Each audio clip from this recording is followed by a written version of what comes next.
అధ్యాయం 1 శ్లోకం మీద ఒక ప్రశ్న రాయటం జరిగింది. శ్రీకృష్ణ భగవాను నుంచి భగవద్గీత అందిన పరంపర ఏది? వివస్వానుడు, మనువు, ఇక్ష్వాకు కరెక్ట్ ఆన్సర్. చాలా మంది అదే ఆన్సర్ పెట్టారు. ఇక తర్వాత 4వ అధ్యాయం 2వ శ్లోకం మీద గురు శిష్య పరంపర రూపమున స్వీకరించబడినది. రాజర్షులు దానిని అదే విధంగా అర్థం చేసుకున్నారు. కానీ కాలక్రమమున డాష్ విచ్ఛిన్నమొకట వలన జ్ఞానము నశించినట్లుగా కనిపించుతున్నది. ఏం విచ్ఛిన్నమైందంటే కాలక్రమంలో పరంపర విచ్ఛిన్నమైంది అని చాలా మందికి చెప్పే సమాధానం పెట్టారు. అది కరెక్ట్ ఆన్సర్. అయితే 3వ శ్లోకానికి శ్రీకృష్ణుని భక్తుడు మరియు స్నేహితుడును కావున గీతాశాస్త్ర ఉత్తమ రహస్యమును అర్థం చేసుకొనగలడని డాష్ తెలియచే పురాతన శాస్త్రమును తెలియచేసను. భక్తునితో భగవానునితో గల సంబంధము. అది కరెక్ట్ ఆన్సరు. దాన్ని కూడా మెజారిటీ అందరూ దాన్ని కరెక్ట్ ఆన్సర్ పెట్టారు. చాలా సంతోషం. తర్వాత 4వ అధ్యాయం 4వ శ్లోకం మీద సూర్యదేవుడైన వివస్వానుడు డాష్ అట్టేడా నీవి జ్ఞానమును అతనికి ఉపదేశించి అనుటను నేను ఎట్లు అర్థం చేసుకొనగలను అర్జునుడు పలికిన విషయాన్ని, అంటే నువ్వు జన్మచే పూర్వుడివి కదా, ఎలా అర్థం చేసుకున్నావు అనేటువంటిది అది సరైన సమాధానం. చాలా మంది మెజారిటీ అందరూ దానికి పెట్టారు. చాలా సంతోషం. తర్వాత 4వ అధ్యాయం 5వ శ్లోకం ఏదైతే ఉందో దేవదేవుడైన శ్రీకృష్ణుడు పలికిన ఓ పరంతప నీకును మరియు నాకును పలు డాష్ గడిచినవి, నాకు అవి అన్నీను జ్ఞప్తి అందున్నవి, కానీ నీవు వానిని జ్ఞప్తి అందు ఉంచుకొనచాలు. జన్మలు. ఈ శ్లోకం మనం ఇంకా పూర్తిగా చెప్పుకోలేదు, అయినా సమాధానం చాలా మంది మెజారిటీ కరెక్ట్ ఆన్సర్ పెట్టారు. చాలా సంతోషం. తర్వాత శ్రీమద్ భాగవతం 4వ శ్లోకానికి అనుబంధంగా వదంతి తత్తత్వ విదస్తత్వం యజ్ఞానమద్వయం బ్రహ్మేతి పరమాత్మేతి భగవానితి శబ్దతే అనేటువంటి శ్లోకాన్ని మనం ప్రస్తావించుకున్నాము. దాని మీద ప్రశ్న పరతత్వం అనేది తత్వ విధులచే 3 దశలలో అనుభూతమగుచున్నది. అవన్నీను అభిన్నములై ఉన్నవి. పరతత్వపు ఆ వివిధ దశలే బ్రహ్మము, పరమాత్మ డాష్ అని తెలుపబడను, అంటే భగవానుడు అని తెలుపబడను. చాలా మెజారిటీ దానికి సమానం పెట్టారు. చాలా సంతోషం. తర్వాత మధ్యలో మనకి శ్లోకాలు లేవు కాబట్టి అంతకుముందు 2వ అధ్యాయం మీద శ్లోకాలు కొన్ని అడగడం జరిగింది. దానికి సమాధానాలు చూద్దాం. సో దీనికి ఇక్కడ కొంచెం కన్ఫ్యూజ్ అయినారు అందరూ కూడా. పాత సబ్జెక్ట్ కాబట్టి మళ్ళీ మర్చిపోయినటువంటిది అనమాట. రెండో అధ్యాయం 16వ శ్లోకానికి డాష్నకు ఉనికి లేదని, డాష్నకు మార్పు లేదని సత్యమును దర్శించిన వారు నిర్ణయించి ఉన్నారు. ఈ రెండిటి తత్వమును అధ్యయనము చేసి వారు ఈ విషయమును ధృవీకరించిరి. దీనికి మీరు శ్లోకం కనుక రిఫర్ చేసుకుంటే దానికి కరెక్ట్ ఆన్సర్ దొరుకుతుంది. దేహము, ఆత్మ రెండు సరైనటువంటి సమాధానాలు. మెజారిటీ తప్పు పెట్టారు ఆ సమాధానం దానికి. సో అది కరెక్ట్ చేసుకోవచ్చు మీరు. ఓకే. తర్వాత శ్లోకానికి అందరూ కరెక్ట్ గానే పెట్టారు, మొత్తం మెజారిటీ ఆన్సర్స్ అందరూ. శరీరం అందంతటను వ్యాపించి ఉన్న ఆత్మ నాశనము లేనిటువంటిదని నీవు తెలుసుకును. ఆత్మను చేయుటకు ఎవ్వరును, ఆత్మను డాష్ చేయుటకు ఎవరును సమర్థులు కారు, అంటే నాశనము చేయుటకు ఎవరు సమర్థులు కారని పెట్టుకున్నాం అనమాట. తర్వాత 2వ అధ్యాయం 14వ శ్లోకం మీద మనం చెప్పుకోవడం జరిగింది. తాత్కాలికములైన సుఖ దుఃఖముల రాకయు, కాలక్రమమున వాటి పోకయు, శీత గ్రీష్మ కాలముల వంటివి. డాష్ అనుభవము వలన కలుగు అటువంటి ద్వంద్వములను కలతనొందక సహించుటను మనుజుడు నేర్పవలెను. ఇంద్రియ అనుభవం వలన కలుగటువంటి ద్వంద్వాలను అనేటువంటిది సరైనటువంటి సమాధానం. తర్వాత 2:15కి ఓ మానవ శ్రేష్ఠుడా, సుఖ దుఃఖములతో కలతనంజక ఆ రెండిటి అందును ధీరుడు సహనశీలి అయిన వాడు నిక్కముగా మోక్షమునకు అర్హుడై ఉన్నాడు అనేటువంటిది సరైన సమాధానం. ధీరుడు దానికి సరైన సమాధానం అన్నమాట. సో ఆ విధంగా మనం కొంచెం రిఫ్రెష్ చేసుకుని ఉన్నాం మన సబ్జెక్టుని. ఇప్పుడు మనం మన అధ్యాయంలోకి ప్రవేశిద్దాం. ముఖం కరోతి వాచాలం పంగం లంగైతే గురుం యత్కృపాతమహం వందే శ్రీ గురుం దీనతారణం. సో మనం చెప్పుకున్నటువంటి భగవద్గీత యథాతథం అనేటువంటి యొక్క గీతోపదేశాన్ని పరమ పూజ్యులైనటువంటి శ్రీ భక్తి వేదాంత స్వామి ప్రభుపాదుల వారి భాష్యాన్ని ఆధారం చేసుకొని మనం అర్థం చేసుకునేటువంటి ప్రయత్నం చేస్తున్నాము. సో యాజ్ యూజువల్ గా చిన్న రిక్వెస్ట్, అందరికి కూడా 2 రిక్వెస్ట్లు. ఒకటి ఏంటంటే ఒక చిన్న పుస్తకాన్ని పెట్టుకొని నేటి తేదీ వేసుకుని ఒక ముఖ్యాంశం రాసి పెట్టుకోండి. చివరిలో ఆ ఒక్క అంశం అందరితో పంచుకుంటే చాలా సంతోషము. రాసుకోలేని వాళ్ళందరూ కూడా చెప్పడం మంచిదన్నమాట. రాయటం కుదరని వాళ్ళందరూ కూడా చివరిలో చెప్పొచ్చు మీ ఫీడ్‌బ్యాక్‌ని అన్నమాట. సో, ఈ అధ్యాయం పూర్తయ్యే లోపల ప్రతి ఒక్కరు కూడా మరొక కొత్త వారిని మన సత్సంగానికి జత చేసేటువంటి ప్రయత్నం చేయండి. తప్పకుండా మీరు సఫలీకృతులవుతారు. ప్రయత్నం చేయకుండా ఏ పని కాదనమాట. సో, అందుకని ప్రయత్నం చేస్తే తప్పకుండా జరిగేటువంటి అవకాశం ఉన్నది. సో, మనం చెప్పుకున్నాము ఈ యొక్క గీతార్థ సంగ్రహం 4వ అధ్యాయము 6 విషయాలను మనకు తెలియజేస్తుంది. 1 భగవద్గీత అవతరణ, 2 భగవానుని అవతారం యొక్క దివ్యత్వము, భగవానుని యొక్క విశిష్ట స్వభావము, కర్మ ఏ విధంగా జ్ఞానకారకమవుతుంది, కర్మయోగమునందలి భేదములు, కర్మయోగముపై అంతర్గతమైనటువంటి జ్ఞాన ప్రభావం ఎలా ఉంటుంది అనే విషయాన్ని మనము ఈ యొక్క అధ్యాయంలో అర్థం చేసుకునేటువంటి ప్రయత్నం చేస్తాము. అందులో భాగంగా మనము 1 నుంచి 4 శ్లోకాలు చెప్పుకున్నాం. అంటే దివ్య జ్ఞాన పరంపర గురించి చెప్పుకున్నాం పోయిన క్లాసులో, చివరి తరగతిలో మనము ఈ శాస్త్రమును రాజర్షులు పరంపర ద్వారా అధ్యయనం చేశారు. అంటే కృష్ణుని నుంచి సూర్యునికి, వివస్వాను నుంచి మనువుకి, మనువు నుంచి ఇక్ష్వాకు, కానీ పరంపర ప్రాప్తంగా అది విచ్ఛిన్నమైంది. శ్రీకృష్ణుడు తన భక్తుడు సఖును అయినటువంటి అర్జునునికి వివరించాడు. 4వ శ్లోకంగా ఆ సూర్యుడు నీకన్నా ముందే జన్మించాడు, నీవు అతనికి చెప్పడం ఎలా సాధ్యమైందని భగవాను చెప్పాడనమాట. తర్వాత మనము 5 నుంచి 10 శ్లోకాల ద్వారా శ్రీకృష్ణ అవతారంలోని దివ్యత్వం గురించి మనం తెలుసుకునేటువంటి ప్రయత్నం చేద్దాం వాటి తరగతిలో. అంటే ఇందులో 5వ శ్లోకంలో శ్రీకృష్ణునికి భూత భవిష్యత్ కాలాలు తెలుస్తాయి, కానీ అర్జునుడికి తెలియదు. భగవానుని అవతార రహస్యము, విశిష్టత, ఉద్దేశము 6 నుంచి 10 శ్లోకాల దాకా మనము అర్థం చేసుకునేటువంటి ప్రయత్నం చేస్తాం. ఆ విధంగా ఈ అధ్యాయంలో మనకి శ్రీలా ప్రభుపాద ఇచ్చినటువంటి భాష్యము ద్వారా మనము దివ్య జ్ఞాన పరంపర, శ్రీకృష్ణ అవతార దివ్యత్వము, శ్రీకృష్ణుడు సృష్టికర్త, మార్గదర్శకుడు, జ్ఞాన మార్గమున కర్మపై అవగాహన, యజ్ఞము ద్వారా ఏ విధంగా మనం జ్ఞానాన్ని పొందగలము, జ్ఞానము పొందుటకు విధానము, ఫలము, వైభవము, ఈ యొక్క అంశాలని మనము 6 అంశాలని కూడా మనము అర్థం చేసుకునేటువంటి ప్రయత్నం చేస్తాము ఈ అధ్యాయంలో. సో ఇది మనం చివరిగా చెప్పుకున్నటువంటి శ్లోకం అన్నమాట. అపరం భవతో జన్మ పరం జన్మ వివస్వతః కథమేతద్విజానీయం త్వమాదౌ ప్రోక్తవానితి. అర్జునుడు పలికెను, సూర్యదేవుడైన వివస్వానుడు జన్మచే నీకన్నను పూర్వుడు, అట్టి ఎడ ఆదిలో నీవి జ్ఞానమును అతనికి ఉపదేశించి అనటం నేను ఎట్లు అర్థం చేసుకొనగలను అని అర్జునుడు భగవాను ప్రశ్నించాడనమాట. శ్రీకృష్ణ భక్తులు కృష్ణుడే స్వయంగా పలికినప్పుడు హృదయపూర్వకంగా స్వీకరిస్తారు. శ్రీకృష్ణుని గురించి అతని ప్రామాణికమైన వచనాలని సర్వదా భక్తితో అనుసరిస్తారు శ్రీకృష్ణ భక్తులు చేసేటువంటి పని.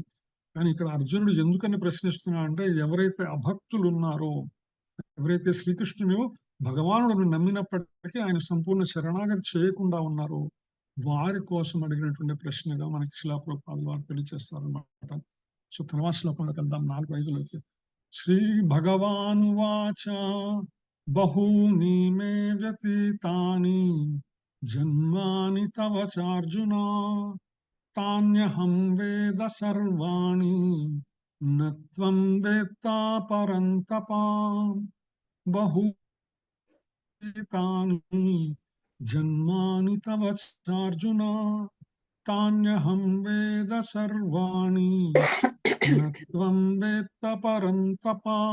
హరే కృష్ణ మాతాజీ. హరే కృష్ణ ప్రభుజీ.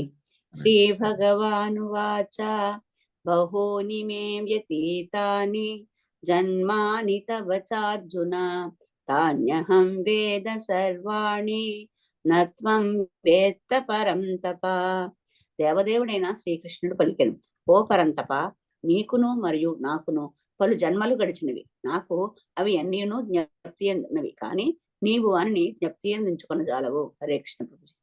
సో ఇక్కడ చాలా స్పష్టంగా భగవానుడు చెప్తున్నాడు, పరంతప అంటే పరంతప అని ఎందుకు సంబోధించాలంటే, పరంతప అంటే శత్రువులను కూడా తప్పింపచేయడు. పరాన్ శత్రువును తాపయతి అంటే శత్రువులను కూడా తప్పింపచేయనటువంటి గొప్ప ధీశాలైనటువంటి వాడి కదా నువ్వు అర్జున, ఎందుకు ఇంత భీరునిలాగా మాట్లాడుతున్నావు అనేటువంటి ఉద్దేశంతో అక్కడ ప్రస్తావించాడు పరంతప.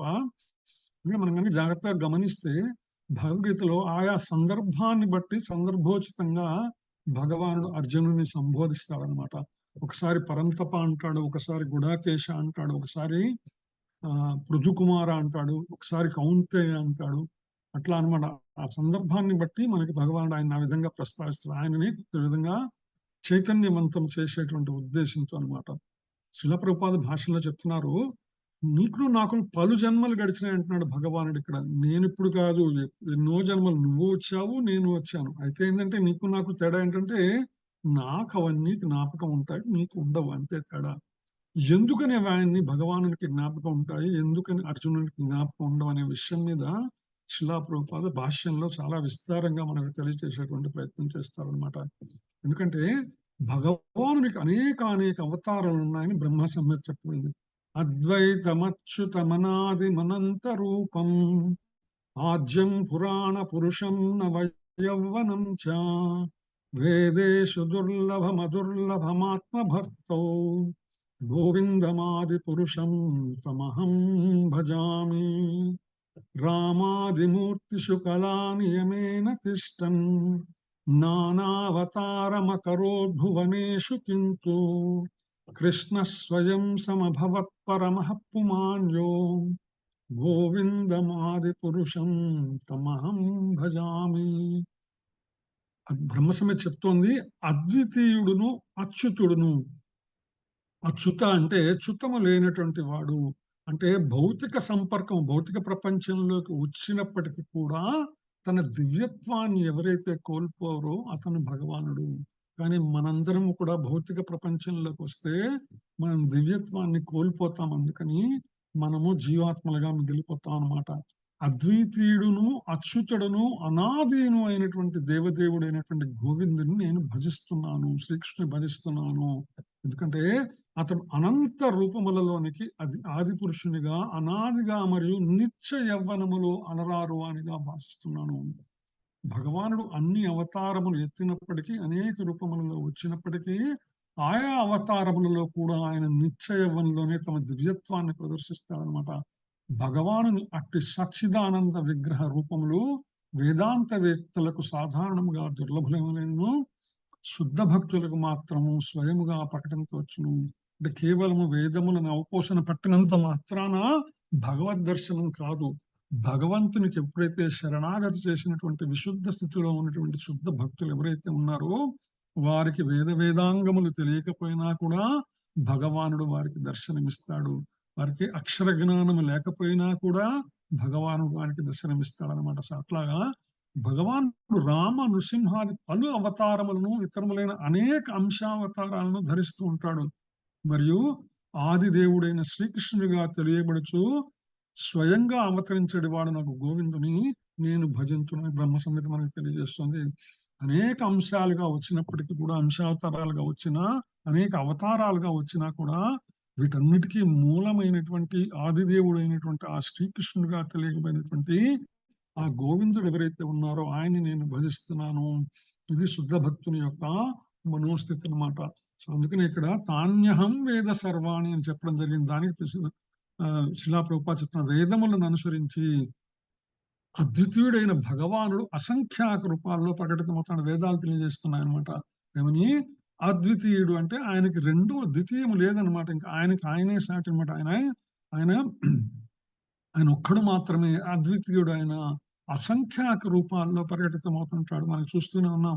మనం బ్రహ్మ విమోచన లీల మనందరికీ తెలిసినటువంటి విషయమే. బ్రహ్మ ఏ విధంగా అయితే గోవులను, గోపాలను అందరినీ తీసుకెళ్లి దాచిపెట్టాడో ఆ సందర్భంగా అన్ని రూపాలుగా తానే ప్రకటితమయ్యి తన పరమాత్మ తత్వాన్ని అక్కడ ప్రకటించాడు. మనం చెప్పుకోగలిపోయాం అంతకుముందు క్లాసులో. బ్రహ్మేతి పరమాత్మేతి భగవానితి శబ్దత అనేటువంటి శ్లోకం చెప్పుకున్నాం కదా, పరతత్వం గురించి చెప్పుకుంటూ. సో తద్వారా పరమాత్మ తత్వాన్ని అక్కడ మనకి భగవానుడు చూపిస్తాడనమాట. ఎందుకంటే భగవానుడు వైఢూర్యం లాంటి వాడు. సంపర్క వస్తువును అనుసరించి పలు రంగుల మారిన భౌతిక స్థితిలో ఎటువంటి మార్పు ఉండదు. ఏ విధంగా అయితే వైఢూర్యము దాని పక్కన ఉన్నటువంటి వస్తువు ఉన్నటువంటి దానితో కూడినటువంటి వస్తువు ఏదైతే దాని రంగును పొందుతుంది. కానీ వాస్తవానికి వైఢూర్యంలో ఎటువంటి మార్పు ఉండదన్నమాట. అలాగే భౌతిక స్థితిలో ఎటువంటి మార్పు ఉండదు. వేదేషు దుర్లభం అదుర్లభం ఆత్మభక్తో, కేవలం వేదాధ్యయనం చేతనే అవి అవగతం కావు అనే విషయంలో చాలా స్పష్టంగా చెప్తున్నది అనమాట. కేవలము భగవంతుని యొక్క సంపూర్ణ శరణాగతి ద్వారా శుద్ధ చైతన్యమును జాగృతం చేసినటువంటి శుద్ధ భక్తునికి మాత్రమే భగవంతుని యొక్క అవతారం అర్థమవుతుంది. భగవంతుని నానావిధ రూపములు కేవలం విశుద్ధ భక్తులకే సంపూర్ణంగా అవతారం అవగతం అవుతాయని శిలా ప్రభుపాద చెప్తున్నారు అనమాట. చెప్పుకుంటూ వస్తూ ఈ గీతా జ్ఞానమును అనుసరించి కృష్ణార్జుల మధ్యలో భేదం గురించి వివరిస్తున్నాడు. ఎందుకంటే భగవానుడు అవతరించినప్పుడు అతని సేవ గురించి అతని నిత్య సహచరులైనటువంటి భక్తులు కూడా వస్తారు. అంటే కేవలం భగవానుడు వచ్చినప్పుడు ఆయన ఒక్కడే రాడనమాట. మంది మార్బలం అంటారు కదా మన వాడి తెలుగులో చెప్పినప్పుడు, తనతో మంది మార్బలాన్ని ఆ బలాన్ని కూడా తీసుకుని వస్తాడనమాట. సో ఆయన నిత్య సేవకులందరూ కూడా ఆయా రూపములను స్వీకరించి వారు భగవంతుని సేవించడానికి, విశేషంగా దేవతలందరూ కూడా ఏదైతే అవకాశం వాళ్ళకి నేరుగా భగవంతుని సేవించేటువంటి అవకాశం ఆ గోలోక బృందావనంలో లభించదో వారందరూ విశేషంగా భగవంతుని సేవకై, భగవంతుని సాన్నిహిత్యానికై ఆయన ఈ భూప్రపంచంలో అవతరించినప్పుడు వాళ్ళందరూ విశ్లేషిస్తారు అనమాట. అంతేకాదు మనకి అనేక అవతార సందర్భంగా నృసింహ అవతారం కానీ అందరూ కూడా రామావతారం అప్పుడు దేవతలు దుందుబులు మోగించారు, దేవతలు పుష్పవర్షం కురిపించారంటే ఎందుకంటే ఈ అవకాశం వాళ్ళకి ఆ యొక్క గోలోకములోనో వైకుంఠంలోనో లభించదు. స్వామిని నేరుగా సేవించేటువంటి అవకాశము భూలోకములోకి వచ్చినప్పుడే వారు స్వామిని సేవించడానికి అవకాశం కలుగుతుంది. అందుకని బ్రహ్మ కూడా ఏ విధంగా అయితే రోజు నిత్యం వచ్చి స్వామికి అర్చన చేసి వెళ్తారో, బ్రహ్మ కడిగిన పాదమని మనకి వెంకటస్వామికి నిత్యం పొద్దున బ్రహ్మగారు వచ్చి అర్చన చేసి వెళ్తారని మనం చెప్పుకుంటాం కదా. సో అట్లా అనమాట, భూలోకములోకి వచ్చినప్పుడు మాత్రమే బ్రహ్మ నుంచి దేవతలందరికీ కూడా ఈ అవకాశం లభిస్తుంది అనమాట. అందుకని భగవానునితో పాటు ఆయన నిత్య సహచరులు కూడా భక్తులుగా అవతరిస్తారు. వారిలో అర్జునుడు ఒకడనమాట. కృష్ణార్జునులు ఇరువురు స్వభావరీత్యా శాశ్వతులు. ఏ విధంగా అయితే పరమాత్మ జీవాత్మ శాశ్వతం కలిగిందో అలా స్వభావరీత్యా కూడా రెండు శాశ్వతమైనటువంటి అంశాలే కదా, పరమాత్మ కానీ జీవాత్మ కానీ. అలాగే కృష్ణుడు అర్జునుడు ఇద్దరు కూడా స్వభావరీత్యా వాళ్ళిద్దరూ శాశ్వతులే. లక్షలాది సంవత్సరాలకు పూర్వం గీతాబోధ జరిగింది. ఎప్పుడు సృష్టి వివస్వానుడికి నేను చెప్పానన్నాడు కదా. అంటే ఎన్ని కోట్ల సంవత్సరాల క్రితం, ఆ యొక్క లక్షలాది సంవత్సరాల క్రితం ఆ సూర్యుడే కదా మొట్టమొదటి ఈ భూమండలానికి ఆయనతో మొదలైంది కదా ఈ యొక్క భౌతిక ప్రపంచం అంతా కూడా, మనం ఉన్నటువంటి భూమండలము. సో అప్పుడు ఆయనకి చెప్పాడంటే ఇన్ని లక్షల సంవత్సరాల క్రితం చెప్పబడింది. అయితే భగవానుడు ఆ సంఘటనను జ్ఞాపకం ఉంచుకోగలడు, అర్జునుడు అందుకు సమర్థుడు కాదు. అంటే ఆ సందర్భంలో ఏదైతే ఉందో ఆ సందర్భంలో భగవానుడు వివస్వానుడికి చెప్పాడనమాట. అయితే అది భగవానుడికి జ్ఞాపకం ఉంది కానీ అర్జునుడికి లేదు. ఇదే జీవులు మరియు భగవానుడికి మధ్యలో ఉండేటువంటి ఒక భేదం అనమాట. అర్జునుడు గొప్ప యోధుడైనప్పటికీ కూడా, భక్తుడైనప్పటికీ కూడా గత జన్మలలో జరిగిన విషయాలను తెచ్చుకోవడంలో, జ్ఞప్తికి తెచ్చుకోవడంలో, గుర్తు చేసుకోవడంలో అశక్తుడు. ఎందుకంటే శ్రీకృష్ణ భగవానుతో శాశ్వత సహచర్యం కలిగిన జీవుడు ఎవరైతే ఉన్నారో, ముక్త పురుషుడైనప్పటికీ కూడా, అంటే వారు జీవన్ముక్తుడైనప్పటికీ కూడా భగవానుతో ఎప్పటికీ కూడా సమానుడు కాలేడనమాట. జీవాత్మ ఎప్పటికీ జీవాత్మగానే ఉంటుంది, పరమాత్మ ఎప్పటికీ పరమాత్మగానే ఉంటుంది. ఈ శాశ్వతత్వాన్ని తెలియజేస్తున్నది ఈ యొక్క శ్లోకంలోని రహస్యం అన్నమాట. అంటే భగవానుడు జీవాత్మ ఎప్పుడు, పరమాత్మ జీవాత్మ ఎప్పుడు నిలబడి ఉంటారు. జీవాత్మ పరమాత్మలో ఐక్యమాట అన్నది ఏ సందర్భంలో జరగదు అనటానికి ఈ యొక్క శ్లోకం ఒక ముఖ్యమైనటువంటి ఉదాహరణగా మనం చెప్పుకోవచ్చు. జీవుడు దేహం మార్పుతో సర్వం మర్చిపోతాడనమాట. కానీ శ్రీకృష్ణుడి సహజ సచ్చిదానంద రూపం మార్పు చెందని కారణంగా సర్వం ఆయనకి జ్ఞాపకం ఉంటుంది. అంతేకాదు భగవానుడు అద్వైతుడు, అతనికి సంబంధించిన ప్రతిదీ కూడా చైతన్యపూర్వమైనది, ఎప్పుడు కూడా యాక్టివ్ గానే ఉంటుంది అనమాట. ఇన్యాక్టివ్నెస్, హైబర్నేషన్ ఉండేట పరిస్థితి ఉండదు అనమాట. ఆ యొక్క మెమరీ ఎప్పుడు పనిచేస్తూనే ఉంటుంది. చైతన్యపూర్ణమైనటువంటి భగవానుని ఆత్మకు దేహానికి భేదం లేదు. ఇది చాలా ముఖ్యమైన అంశము, మనం గుర్తుంచుకోదగినటువంటి అంశం మాట. అంటే భగవానుడు దేహాన్ని ధరించి మనకి దర్శనం ఇవ్వటానికి దేహ రూపంలో దర్శనం ఇచ్చినప్పటికీ కూడా ఆయన దేహము ఆయన ఆత్మకు రెండిటికి తేడా ఉండదు. కానీ బద్ధజీవుడు ఎవరైతే ఉన్నారో, మనలాంటి వాళ్ళం ఎవరైతే ఉన్నారో, మన దేహము వేరు, ఆత్మ వేరు. ఈ ఆత్మ కాలక్రమేణా అనేక రకాలైనటువంటి దేహాలను పొందే అవకాశం ఉంది. కానీ భగవానుడు ఆయన అవతరించినప్పుడు ఆయన దేహం కూడా దివ్యమైనటువంటిది అనే విషయాన్ని అర్థం చేసుకోవాలి మనం. భగవానుడు దేహం రెండు ఒక్కటే కనుక అతడు భౌతిక జగత్తులో అవతరించినా కూడా అతని స్థితి సర్వదా సాధారణ స్థితికి భిన్నంగా ఉంటుంది. అందుకే ఆయన అన్ని సందర్భాలలో కూడా చిన్ని కృష్ణుడిగా ఆయన దర్శనమిచ్చినప్పటికీ విశేషమైనటువంటి భగవత్ శక్తిని ఆయన ప్రదర్శించాడు అనేక లీలల్లో. గోవర్ధనగిరి ఎత్తటం అంటే చిన్ని కృష్ణుడు అది సామాన్యంగా చిన్న పిల్లవాడి వల్ల ఎప్పటికీ కాదు, కేవలం భగవంతుడు కావటం వల్లనే ఆయన ఆ వయసులో కూడా అంత శక్తివంతమైనటువంటి అంత బలమైనటువంటి గోవర్ధన పర్వతాన్ని ఎత్తి తన భగవత్ తత్వాన్ని నిరూపించాడు. అందుకే శ్రీకృష్ణ భగవానుడు ఎప్పుడు కూడా వచ్చినా కూడా అన్ని లీలల్లో కూడా ఆయన ఎక్కడ కూడా తన భగవత్ తత్వాన్ని దాచిపెట్టుకోవాలని మరుగు చేయాలని అనిపించల అవసరాన్ని బట్టి ఆయన ప్రకటిస్తూనే ఉన్నాడు అనమాట. ఆయన భాష అవసరమైన భగవత్ తత్వాన్ని మొత్తాటని అనమాట. సో అది అతని స్థితి సర్వదా సాధారణ స్థితికి భిన్నంగా ఉంటుందన్నమాట. అయితే అభభక్తులైనటువంటి వాళ్ళు ఎవరైతే ఉన్నారంటే దానవ ప్రవృత్తి కలిగినటువంటి వాళ్ళు శ్రీకృష్ణ భగవానుని ఎదురుగా వచ్చి నిలబడ్డా కూడా దర్శనం చేసుకోలేని దుష్కృతులు ఎవరైతే ఉంటారో వారు ఈ భగవత్ తత్వాన్ని, భగవాను యొక్క ఈ దివ్యత్వాన్ని వాళ్ళు ఎప్పుడు కూడా తెలుసుకోలేరు అనమాట. గీతలో ఉన్నటువంటి ఈ వివరాలన్నీ కూడా వాళ్ళకి ఎప్పటికీ అర్థం కాదు. ఈ విషయాన్ని భగవానుడే రాబోయేటువంటి శ్లోకాల్లో మనకు వివరించేటువంటి ప్రయత్నం చేస్తారు. తర్వాత శ్లోకంలోకి వెళ్దాం మనం. హరే కృష్ణ. అజోపి సన్నవ్యయాత్యా భూతానామీశ్వరోపి సన్ ప్రకృతిం స్వామధిష్టాయ సంభవామ్యాత్మమాయయా. అజోపి సన్నవ్యయాత్యా భూతానామీశ్వరోపి సన్ ప్రకృతిం స్వామధిష్టాయ సంభవామ్యాత్మమాయయా. హరే కృష్ణ. మాతాజీ చదువుతారా శ్లోకం? హరే కృష్ణ ప్రభుజీ. అజోపి సన్నవ్యయాత్యా భూతానామీశ్వరోపి సన్ ప్రకృతిం స్వామధిష్టాయ సంభవామ్యాత్మమాయయా.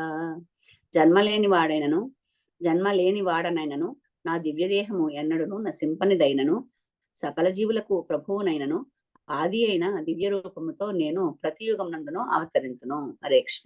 హరే కృష్ణ. భగవాను యొక్క అవతార రహస్యములన్నిటిని ఇక్కడ నుంచి మనకు తెలియజేసేటువంటి ప్రయత్నం చేస్తున్నారు భగవానుడు. అజోపి జన్మ లేని వాడను నేను, నా దివ్య దేహము ఎన్నడను నశింపనిది, సకల జీవులకు ప్రభువును, ఆది అయినటువంటి అంటే మొత్తానికి మూలం సర్వకారణ కారణం ఆయన అనమాట. ఆది అయిన దివ్య రూపముతో నేను ప్రతి యుగమునందును అవతరిస్తున్నాను అనే విషయాన్ని చెప్తున్నాడంటే ఆయన జన్మ లేనివాడు, దివ్యదేహం కలవటువంటి వాడు, నాశనం ఆ దేహం ఎప్పటికీ నాశనము లేనంటే దివ్యదేహం కలిగినటువంటి వాడు, సకల జీవుకి ప్రభువు, సర్వమునకు మూలమైనటువంటి ఆ దివ్య రూపం ఏదైతే ఉందో నేను ప్రతి యుగంలో కూడా అవతరిస్తున్నాను. ఇంతకన్నా సగుణ సాకార తత్వానికి వేరే ప్రత్యేక ఏమన్నా ఉంటుందా అంటే భగవానుడు నిర్గుణుడు, నిర్వికారుడు, నిరాకారుడు అని చెప్పేటువంటి వాళ్ళకి ఇది ఒక చెంపపెట్టు లాంటిది శ్లోకము. ఈ శ్లోకాన్ని చెప్తూ కూడా దీనికి ప్రతిపదార్థాన్ని భావాన్ని చెప్తూ కూడా వారు దీన్ని కూడా వక్రీకరించి భగవానుడు నిర్గుణుడు, నిరాకారుడు అని చెప్పేటువంటి వాళ్ళ ప్రవచనాలు మనం ఏ విధంగా అర్థం చేసుకోవాలో అంతుబట్టని విషయం అనమాట. శిలా ప్రభుపాద అందుకే చెప్తారనమాట, ఎవరైతే మాయావాదాన్ని భగవానుడు నిర్గుణ నిరాకారుడు అంటారో వారి ప్రవచనం అసలు వినటం కూడా మంచిది కాదు అనే విషయం చెప్తారనమాట. సో శ్రీకృష్ణ భగవాను జన్మ యందలి ప్రత్యేకత ఏంటంటే వేదాలు స్పష్టం చేస్తున్నాయి, దేవదేవుడు జన్మలేని వాడైనా పలు రూపములతో అవతరిస్తూ ఉంటాడు. అవతరించటం అంటే ఆయన అంతకు ముందు ఉన్నటువంటి రూపాన్ని బహిర్గతం చేయటం, మనకు కనిపించేట్టు చేయటం, మన చర్మచక్షువులకు సాధారణ మానవునిగా కనిపించిన పూర్వజన్మల జ్ఞానం భగవంతునికి ఉంటుంది. ఎందుకంటే సర్వము ఆయన నుంచి వచ్చినటువంటిదే. ప్రకృతిని స్వామధిష్టాయ అంటే ఇక్కడ ప్రకృతి అంటే స్వభావం మరియు స్వీయ రూపం, సహజంగా అనమాట. సహజమైనటువంటి స్థితి, సహజమైనటువంటి భావము, సహజమైనటువంటి రూపముతో భగవానుడు అవతరించానని ఇక్కడ ఎంత స్పష్టంగా ప్రకటిస్తున్నాడు భగవానుడు. అందుకే భగవానుడే చెప్తాడనమాట 9వ అధ్యాయం 11వ శ్లోకంలో, అవజానంతి మాం మూఢా మానుషీం తనుమాశ్రితం పరంభావమజానంత మమ భూత మహేశ్వరం. భగవానుడు వచ్చినప్పటికీ కూడా భగవద్భక్తులు మాత్రమే ఆయన్ని భగవానుడిగా గుర్తించగలిగారు. ఒక కుంతీదేవి గాని, ఒక అక్రూరుడు గాని, ఒక విదురుడు గాని, ఒక భీష్ముడు కానీ, పాండవులు కానీ ఆయనని భగవానుడిగా గుర్తించి ఆయనని సేవించుకుని ఆ ఆనందాన్ని అద్వితీయమైనటువంటి అనుభూతిని వాళ్ళు పొందగలిగారు. ఎవరైతే ఎదురుగా వచ్చి నిలబడినా భగవంతుడిని గుర్తించలేకపోయినారో ఆ దుర్యోధన, దుశ్శాసన, కర్ణ, శకుని లాంటి వాళ్ళందరూ కూడా మూఢులు అనమాట. అవజానంతి మామూఢ అని ఇక్కడ భగవానుడు ఏ విధంగా చెప్పాడో ఆ మూఢులు ఎప్పటికి కూడా ఆయన్ని భగవంతుడిని గుర్తించలేకపోయినారు, సర్వనాశనం అయిపోయినారు అనమాట. నేను మానవ రూపమును అవతరించినప్పుడు మూఢులు నన్ను అపహాస్యం చేయుదురు. దుర్యోధనుడు అదే ప్రయత్నం చేశాడు, ఈయన్ని అపహాస్యం చేయాలనేటువంటి ప్రయత్నం చేస్తాడు దుర్యోధనుడు. ఉద్యోగ పర్వంలో ఎప్పుడైతే భగవానుడు రాయబారానికి వస్తాడో సమస్తమునకు పరమ ప్రభువైన నా దివ్యత్వమును వారెరుగరు. ఇంతకన్నా ఉదాహరణ ఏం కావాలి?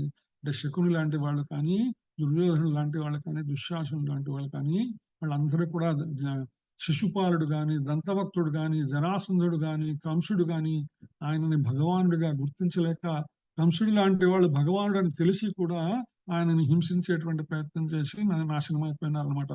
అందుకే భగవాను దేహం సాధారణ జీవుల దేహం వలె మార్పు చెందదు. ఆయన ఏ లోకములో ఉన్నప్పటికీ కూడా ఆయన శరీరములో ఎటువంటి మార్పు ఉండదన్నమాట. ఈ భౌతిక ప్రపంచంలో వచ్చినప్పటికీ కూడా ఆయన చిన్ని కృష్ణుడిగా, బాలకృష్ణుడిగా ఉన్నప్పటికి కూడా ఆయన దేహము ఆయా సమయములలో తల్లికి అలా ప్రకటించబడిందే కాబట్టి తప్ప ఆయన ఎప్పుడు కూడా ఒకే రకమైనటువంటి దేహం కలిగి ఉండాలన్నమాట. తన అంతరంగిక శక్తి ద్వారా దివ్య శరీరంతో ఆవిర్భవిస్తాడు. అంటే భగవానుడు ఎప్పుడు వచ్చినా కూడా సశరీరముగానే సారూప్యముగానే దర్శనమిస్తాడు. అయితే ఆయన శరీరమునకు మన శరీరమునకు ఉన్న తేడా ఏంటంటే అది దివ్యమైనటువంటిది, ఆధ్యాత్మికమైనటువంటిది, అచ్యుతమైనటువంటిది, అవ్యయమైనటువంటిది అనే విషయాన్ని మనం గుర్తుంచుకోవాలన్నమాట. మురళిని దాల్చిన ద్విభుజ రూపంలోనే శ్రీకృష్ణుడు ఈ భౌతిక జగంలో అవతరించాడు. మనకు అద్భుతమైనటువంటి శ్లోకం ఉన్నది కదా శ్రీమద్ భాగవతంలో, భౌతిక జగత్తు యొక్క మాలిన్య ప్రభావం అతని దివ్య అవతార రూపంపై ఉండదు. అంటే ఆయన దివ్య అవతారం మీద ఈ భౌతిక జగత్తు ఉన్నటువంటి మాలిన్యం ఎప్పటికీ అంటదనమాట. అది ఎప్పటికీ కూడా ప్రకాశవంతమైనటువంటి అద్భుతమైనటువంటి సౌందర్య రూపమే. దేహం జీర్ణం కాకపోయినా బాల్య యవ్వన మార్పులు భౌతిక శరీరం కలిగిన వారికి కనిపిస్తాయి. కానీ ఆశ్చర్యం ఏమంటే దేహం యవ్వనం తర్వాత ఎటువంటి మార్పు చెందదు. భగవాను యొక్క రూపము 19 సంవత్సరాల తర్వాత నుంచి ఆయన శరీరం అలాగే ఉండిపోయింది. ఎందుకంటే ఆయన తన గోలోక వృందావనంలో కూడా ఆ నవ యవ్వన రూపంలోనే నిత్యము కూడా ఉంటాడు. అదే రూపంలో భగవానుడు చిట్ట చివరి దాకా ఉండిపోయాడు అనమాట. కురుక్షేత్ర యుద్ధంలో అనేక మంది మనుమలు వీళ్ళందరూ కూడా ఆయన తరఫున యుద్ధం చేస్తున్నప్పటికీ సుమారుగా ఇంచుమించు ఆయన వయసు 90 సంవత్సరాల దాకా ఉన్నప్పటికీ కూడా ఆ సమయంలో ఆయన ఎప్పటికి కూడా 90లో కూడా 19 లాగానే కనిపిస్తూ ఉన్నాడు అనమాట. అంత నవయవ్వన రూపం స్వామిది అనమాట. ఎందుకంటే అది అచ్యుతము, అవ్యయమైనటువంటి రూపము అనేటువంటి విషయాన్ని శిలా ప్రభుపాద భాష్యంలో తెలియజేస్తున్నారు మనకి. అంతేకాదు భూత భవిష్యత్ వర్తమాన కాలాలలో ఎప్పుడు కూడా ఆయన వృద్ధాప్యం అనేటువంటిది పొందేటువంటి పరిస్థితే ఉండదన్నమాట. అతని దేహం, బుద్ధి ఎన్నడూ మార్పు చెందదు మరియు తరగదు. అందుకనే ఎక్కడైనా సరే శ్రీకృష్ణుని యొక్క శ్రీమూర్తిని కనుక మనం ప్రతిష్ఠించేటప్పుడు ఆయన యొక్క స్వరూపాన్ని ఎప్పుడు కూడా ఆ నవయవ్వన రూపంలోనే ప్రతిష్ఠ చేస్తారు. ఆయన ఏ దేవాలయంలో కూడా, అది తిరుమల క్షేత్రమైన, ఇస్కాన్ దేవాలయమైన ఎక్కడైనా సరే ఆయన యొక్క రూపంలో ఎప్పుడు కూడా ఆ నవయవ్వన రూపమే దర్శనమిస్తుంటది అనమాట. ఎందుకంటే భౌతిక జగత్తులో ఉన్నా కూడా ఆయన పుట్టుక లేని వాడే సచ్చిదానంద విగ్రహుడే. మన అసంపూర్ణ ఇంద్రియాల వలన ఆకాశంలో సూర్యుని ఉదయాస్తమాలు కనిపిస్తాయి, కానీ సూర్యుని స్థితిలో ఎట్టి మార్పు ఉండదు. ఉదాహరణ చెప్తున్నారు శిలా ప్రభుపాద అన్నమాట. ఈ విధంగా అయితే సూర్యుడు అక్కడే ఉంటాడు, కానీ మనం తిరుగుతూ ఉంటాం. మనం తిరుగుతూ ఉండటం వల్ల మనకు ఉదయము, సాయంకాలము, మధ్యాహ్నం ఇటువంటి స్థితులన్నీ కూడా మనకు తెలుస్తాయి. కానీ భగవానుడు ఎప్పుడు కూడా సూర్యునిలాగా అక్కడే అదే రకమైన స్థితిలో ఉంటాడు, అదే రూపంలో ఉంటాడు, అదే చైతన్యము కలిగి ఉంటాడు, అదే ఆకర్షణను కలిగి ఉంటాడు. ఆయనలో ఎటువంటి మార్పు ఉండదు. మనం ఆయనకు దూరమైన కొద్దీ దర్శనం తక్కువ అవుతుంది. మనం దగ్గరికి వెళ్ళినప్పుడు కొద్దీ ఆయన దివ్య మనోహర రూపం మనకి దర్శనించేటువంటి భాగ్యం కలుగుతుంది అనమాట. ఇక్కడ శిలా ప్రభుపాద బద్ధజీవి గురించి ప్రస్తావిస్తున్నారు. కొన్ని గంటల ముందు ఏం చేసామో కూడా మనం మర్చిపోతాం. నిన్నటి రోజున ఇదే సమయంలో ఏం చేసామని అడిగితే మనకి సమాధానం కొంచెం బుర్రగెక్కువలసి ఉంటుంది అనమాట. నిన్న ఈ రోజున ఇప్పుడు టైం ఎంత అయింది, నిన్న 4:15 నేను ఎక్కడున్నాను అనేటువంటి ఆలోచన వస్తుంది అనమాట. అయితే భగవానుడికి అది ఆ సమస్య ఉండదు ఎప్పటికి కూడా. అయినప్పటికీ కొంతమంది మానవులు ఏం చేస్తుంటారే, తాను దేవుడిదని పలకటానికి సందేహించరు. తమని తాము ఇప్పుడు మనం చూస్తున్నాం ప్రస్తుత ప్రపంచంలో తమని తాము దేవ రూపాలుగా so and so Bhagwan, so and so Bhagwan అని వాళ్ళకి ప్రకటించుకుంటుంటారు.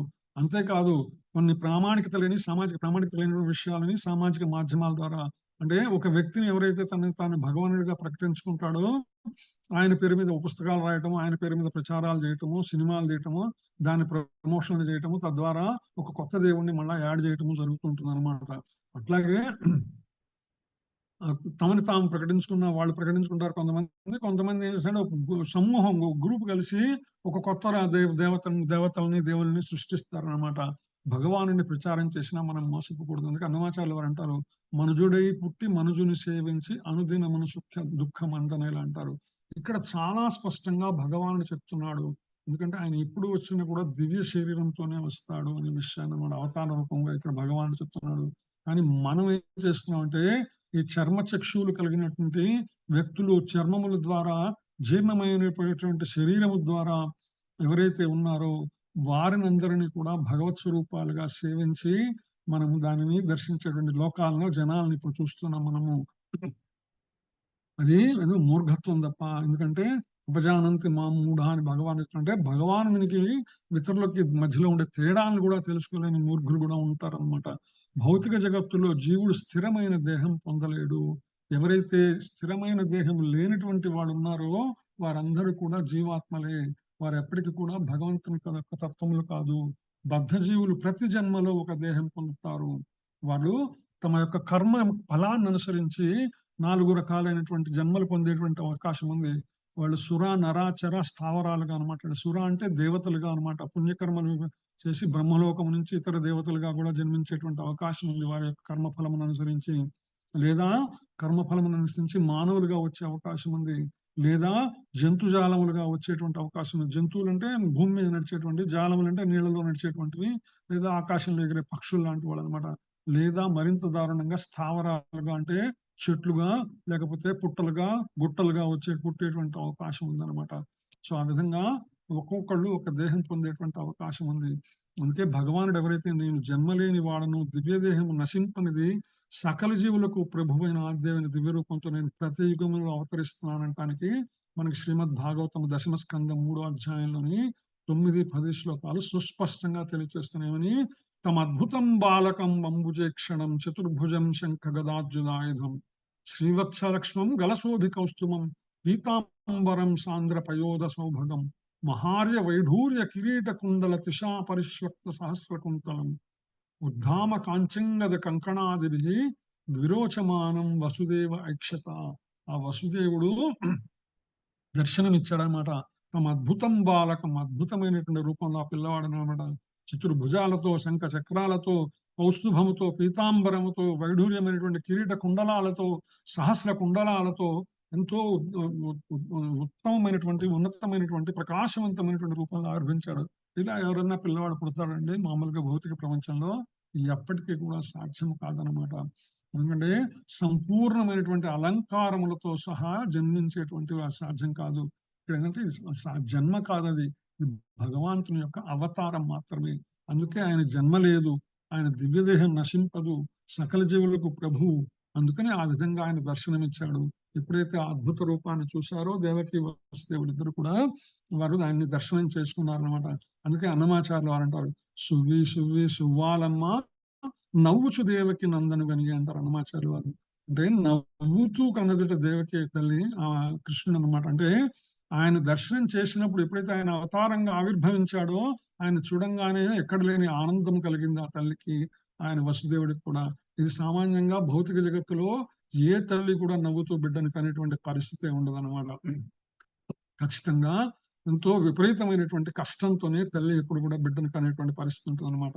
సో అందుకని భగవానుని కరుణ వలన శ్రీమద్ భాగవతంలో జన్మ సమయంలో తన తల్లి ఎదుట చతుర్భుజాలతో సర్వ అలంకరణలతో దర్శనమిచ్చాడు స్వామి.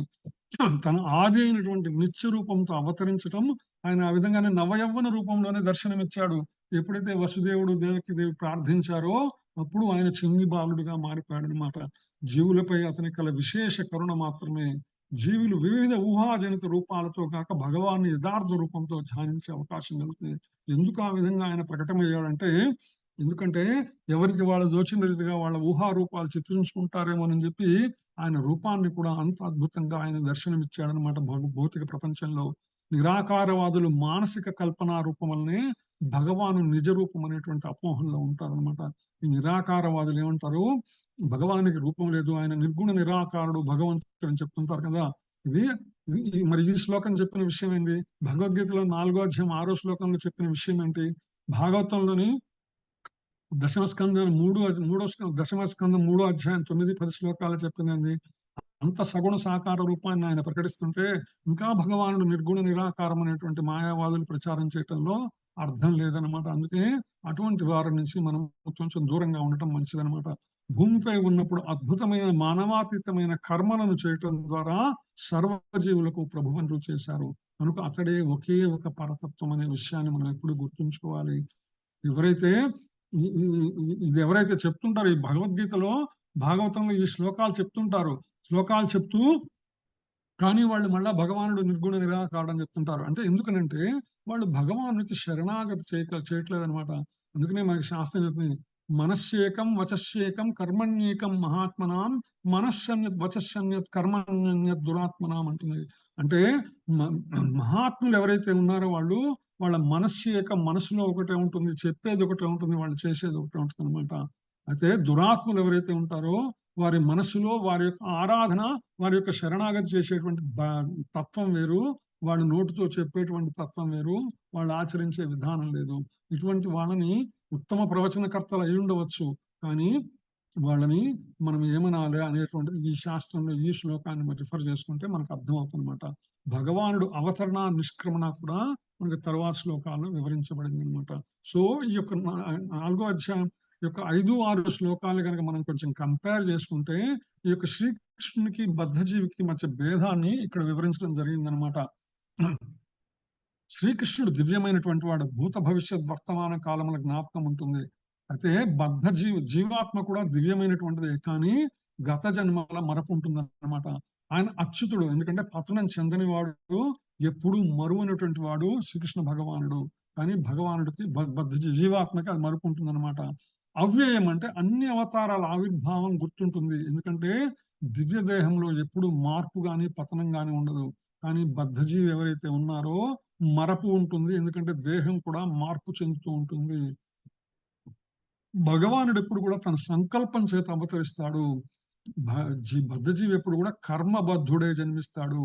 తన కర్మను అనుసరించి ఇందా చెప్పుకున్నాం, సుర నరచర స్థావరాలలో ఏదో ఒక రూపాన్ని పొందేటువంటి అవకాశం ఉంటుందన్నమాట. దేహము ఆత్మ భగవానునికి ఎప్పుడు కూడా ఒకటే, కానీ బద్ధజీవికి మటుకు ఆత్మ భౌతిక దేహాన్ని పొందుతుంది. ఎందుకంటే స్థూల దేహము, సూక్ష్మ దేహము, ఆత్మ అనేటువంటి ఈ విధమైనటువంటి వివరణ ఉంటుందన్నమాట. వేరు వేరు అంశాలు ఉంటాయి, అంగాలు ఉంటాయి బద్ధజీవిలో, కానీ భగవానునికి అవన్నీ కూడా ఒకటే తత్వంగా ఉంటుందన్నమాట. సో ఈ తేడాన్ని మనము ఈ 5-6 అధ్యాయాల్లో అర్థం చేసుకునేటువంటి ప్రయత్నం చేయొచ్చు. తర్వాత శ్లోకంలోకి వెళ్దాం. యదా యదా హి ధర్మస్య గ్లానిర్భవతి భారత అభ్యుత్థానమధర్మస్య తదాత్మానం సృజామ్యహం. హరే కృష్ణ. మత చదవండి, మత శ్లోకం. హరే కృష్ణ ప్రభుజీ. యదా యదా హి ధర్మస్య గ్లానిర్భవతి భారత అభ్యుత్థానమధర్మస్య తదాత్మానం సృజామ్యహం.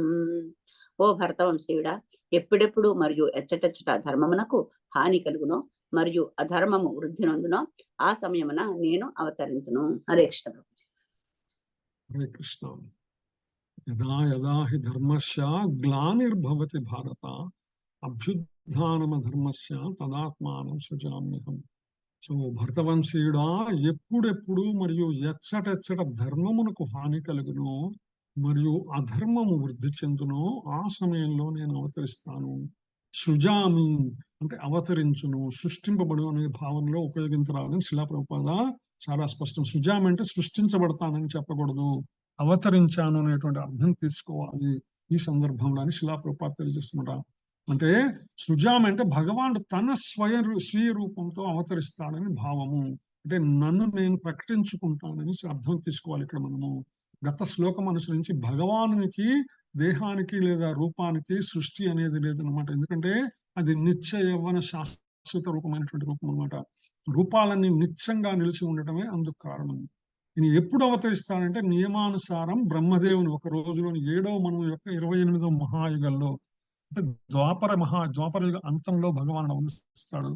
అంతేకాదు అదే విధంగా విధి నియమాలను అనుసరించి మాత్రమే కాకుండా ధర్మానికి హాని కలిగినప్పుడు ప్రత్యక్షంగా లేదా పరోక్షంగా వస్తాడు. అధర్మం ప్రబలి నిజమైనటువంటి ధర్మం అడుగంటినప్పుడు తన ఇచ్ఛానుసారం వస్తాడు. అంటే ఈ కలియుగంలో కూడా భగవానుడు ఈ కలియుగాంతంలో వచ్చేటువంటి అవకాశం ఏదైతే మ్లేచ్ఛ నివహ విధనే కలయసి కరవాలం ధూమకేతుం ఇవకిం అపి కరాలం కేశవ ధృత కల్కి శరీర జయ జగదీశ హరే, ఏ విధంగా అయితే జయదేవులు చెప్పారో సో ఆ విధంగా ఈ కల్కి శరీర రూపంతో ఈ కలియుగాంతంలో నుంచి వచ్చేటువంటి అవకాశం ఉంది. అంటే ఇంక అప్పుడు తప్పితే ఇంకెప్పుడు రాడంటే ఎందుకు రాడు భగవానుడు? వస్తాడు. ఎప్పుడు అధర్మం ప్రబలి నిజమైన ధర్మం అడుగంటినప్పుడు తన ఇష్టానుసారముగా తను ఎప్పుడు రావాలనుకున్నా ఆయన రావు. ఎందుకంటే ఇది ఆయన ఇల్లు, ఆయన సృష్టించినటువంటి ప్రదేశము, ఆయన సృష్టి కదా ఇదంతా కూడా. ఆయన ఎప్పుడు రావాలన్నా వస్తాడనమాట. అయితే ఎప్పుడు ఎలా వస్తాడనేది ఆయనకు మాత్రమే తెలుసు, మనకు అర్థం కాదు. వచ్చినప్పుడు మాత్రమే మనం అర్థం చేసుకోగలం. ఇప్పుడు చైతన్య మహాప్రభు లాగా వచ్చినప్పుడు మాత్రమే మనం అర్థం చేసుకోగలమాట. ఎందుకు అవతరిస్తాడంటే ధర్మ నియమాలు వేదాలలో వివరించబడ్డాయి. వేద నియమాలు భగవానుని శాసనాలని శ్రీమద్ భాగవతం చెప్తోంది. అంటే వేదం ఎక్కడి నుంచి వచ్చిందంటే భగవంతుడి నుంచే బ్రహ్మ ద్వారా, బ్రహ్మ నుంచి వ్యాసుని ద్వారా మనందరికీ కూడా అందుబాటులోకి వచ్చిందనమాట. ఇవన్నీ కూడా భగవాను యొక్క శాసనాలు. వేదములు ఏం చెప్పినాయంటే భగవానుని గురించే చెప్పినవి. వేదాంతం అంటే మనం చాలా సులువుగా మాట్లాడుతున్నాం. వేదాంతం వీడేంద్ర వేదాంతం మాట్లాడుతున్నాడు, వీడేంద్ర వేదాంతం చెప్తున్నాడు అని అనుకుంటూ ఉంటాం అనమాట. వేదాంతం అంటే ఏంటంటే వేదముల యొక్క అంతం ఏంటి? వేదముల ద్వారా తెలుసుకోగలిగినటువంటి భగవంతుని తెలుసుకోవటమే వేదాంతము. భగవంతుని యొక్క జ్ఞానంలో స్థిరమవటమే వేదాంతము. అంతకు మించినటువంటి వేదాంతం లేదనమాట. అందుకే వేద నియమాలు భగవంతుని యొక్క శాసనాలని భాగవతం చెప్తుంది.